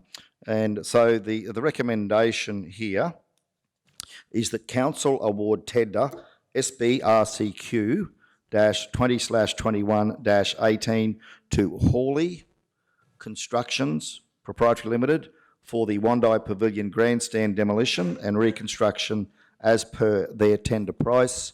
Do we have a mover? Thank you, Councillor Duff. A seconder? Councillor Froloff, thank you. Okay, speakers for or against. I'll just lead in by outlining a couple of things here. Number one, we did not receive any tenders from a local supplier, so all tenders were from outside the region. There were 4 conforming tenders, and then as can be seen on page 170, this was the best price provided by Tenderer A, and Tenderer A as such is the recommended company to deliver this service. Okay, Councillor Shoemaker. Yes, thank you, Mr. Mayor. I just wanted to confirm, had this come back to a standing committee meeting, or this is the first time? Yeah, through you, Mr. Mayor. No, so this has just come to council for the first time. The closing of the tender dates prohibited this getting through to the standing committee, closed after that. So we've brought it directly to council. And just confirming, as the Mayor said, this was the lowest price tender, has been through the tender assessment process. There was no reason not to go with the lowest. The non-conforming tenders were actually, they had alternative door designs and things that were in, so they were just included for completeness. I just wanted to check too. So the original budget allocation was 175,000. Was that a Works for Queensland or a stimulus project, or was that CapEx? Yeah, so this is one of the projects that we'll discuss. So this was originally looking at a Works for Queensland project, but we are completing this under the CapEx program. So it's one of the project that we are talking about, and it's also a really good example of the situation the industry is in at the moment, that the pricing is well over what's originally considered, just price of materials, availability of suppliers, and very typical of what we're finding. So when original estimates were done 12, 18 months ago, the prices today are in a different league. Thank you for that additional information. I also wanted a couple of questions. In terms of, and my apologies, I just don't fully understand the Wandai Showgrounds Grandstand and Pavilion. I've seen it, I know it's taped off and needs to be removed. Who actually, does council own the Wandai Showgrounds, and then do we lease that to the Show Society? And is that the same and consistent with all showground operations across the South Burnett, or is this one unique and different? Through you, Mr. Mayor. Yeah, no, so council does. It is all council's assets there, and the Wandai Showgrounds, a race club, operate out of there. There'd be, actually, whether we have got a formal lease, but if we did, it'd be the community lease of the $75 a year. So it is all council's. It is council's assets. Probably picking up the point you talked earlier about the building condition priority. So this was one of those projects, and this is where funding would come from, that building conditions priorities, because it was identified as part of that condition assessment report that the grandstand actually was in unsafe condition and needed the work. So it's one of those that we actually had to proceed with, and so just trying to find the best funding source. But that's basically where the funding from this will come from, is that money that was set aside for identified priorities. And I read here that the grandstand won't be replaced. Alternate portable grandstanding will be purchased by the Show Society through other grant opportunities as they become available. So, and I've seen the design that's been drawn is beautiful. Was this just for storage, like to remove and then replace it with a storage area? I just wanted to confirm. Yeah, the effectively works. so. My apologies. Yeah, you're right. Effectively, this is to remove the grandstand and make good, because underneath the grandstand there is large storage area utilised by the club. So it's basically to reduce remove the unsafe grandstand, make good the storage area. There is inclusions of of tilted doors that can open up. People can stand under there for shade, viewing the races or whatever. It has also been designed with the future. So when we're doing this project, I think council aware we did a lot of the designs for stage 2, 3, so dependent on funding. So it has been designed so it could be incorporated into future development of the site there. And the team have had extensive consultation with the Show Society and the race clubs on this. So it's unfortunately grand old lady, the grandstand, but it's time is up. No, I thank you for clarifying that information for me. Okay, anyone else? Councillor Hensham? Yeah, thank you, Mr Mayor. Just quickly on that, Councillor Shoemaker, just to fill in a little more, Councillor Duff and I had quite extensive communication with the committees down there. We had a wonderful talk, round table talk there with some 20-odd people, and the designs that were put forward, and along with Manager Leanne, we had some great feedback from that. And as Manager Peter O'May has just explained, the pavilion's taken down as the building is finished off with shutters in the front to allow that it can be incorporated in future development there, and it was really well accepted, and it will in time with funding, and they're quite active, the groups down there, the Show Society and the Race Club and that, and it will lend itself. Of course, there's some sentiments there around that grandstand being old, but it's had some work done on it in recent years with a new roof put on it, which is disappointing. Money spent there that now it goes to demolition, of course, but that's part of salvaging and demolition process. But in the future, it will really look good. Wandai, it will really look attractive if and when those plans come to fruition, because as much as there's some objection to some things there, where the bookie section is at the moment, that will be extended along, hopefully, in time, along the front of that pavilion area, and those doors will open up and they will have a wonderful area there. So, yeah, great work by the contractors and to you, Leanne, in putting that forward in the development, and Councillor Duff and I had a great response to those meetings we've had. Okay, let's go to the vote on this one. Those in favour? Carried unanimously. Thank you all. 17.1 is the list of correspondence pending completion of assessment report, and the recommendation is that the list of correspondence pending completion of assessment report be received. I'll move that. Do we have a seconder? Thanks, Councillor Duff. Speakers for or against? Those in favour? Carried unanimously. Thank you all. 17.2 is the delegated authority reports, and the recommendation is that the delegated authority report be received. I'll move that. Do we have a seconder? Thanks, Councillor Froeloff. Speakers for or against? If not, those in favour? Carried unanimously. Thank you all. Okay, we have nothing else in the open part of the meeting, so I'll move that we close that and go into confidential section at 12:34 p.m. Do we have a seconder? Thank you, Councillor Duff. All those in favour? Closing. Carried unanimously. Thank you all. Okay, I'll now move that we reopen the public meeting at 12:45 p.m. Do we have a seconder? Thank you, Councillor Froeloff. Those in favour? Carried unanimously. Meeting reopened. Okay, I'd now move that in relation to item 18.1, that Council resolves to send a response letter to the sender of correspondence received by Council, dated 4 April 2021 in terms of the draft response letter contained in the confidential report.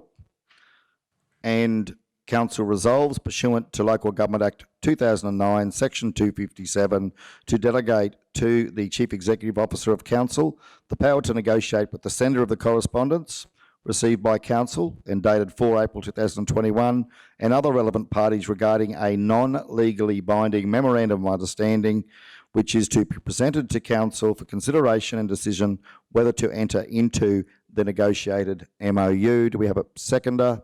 Thank you, Councillor Potter. Those in favour? Carried unanimously. Thank you all. That concludes the business of today's meeting.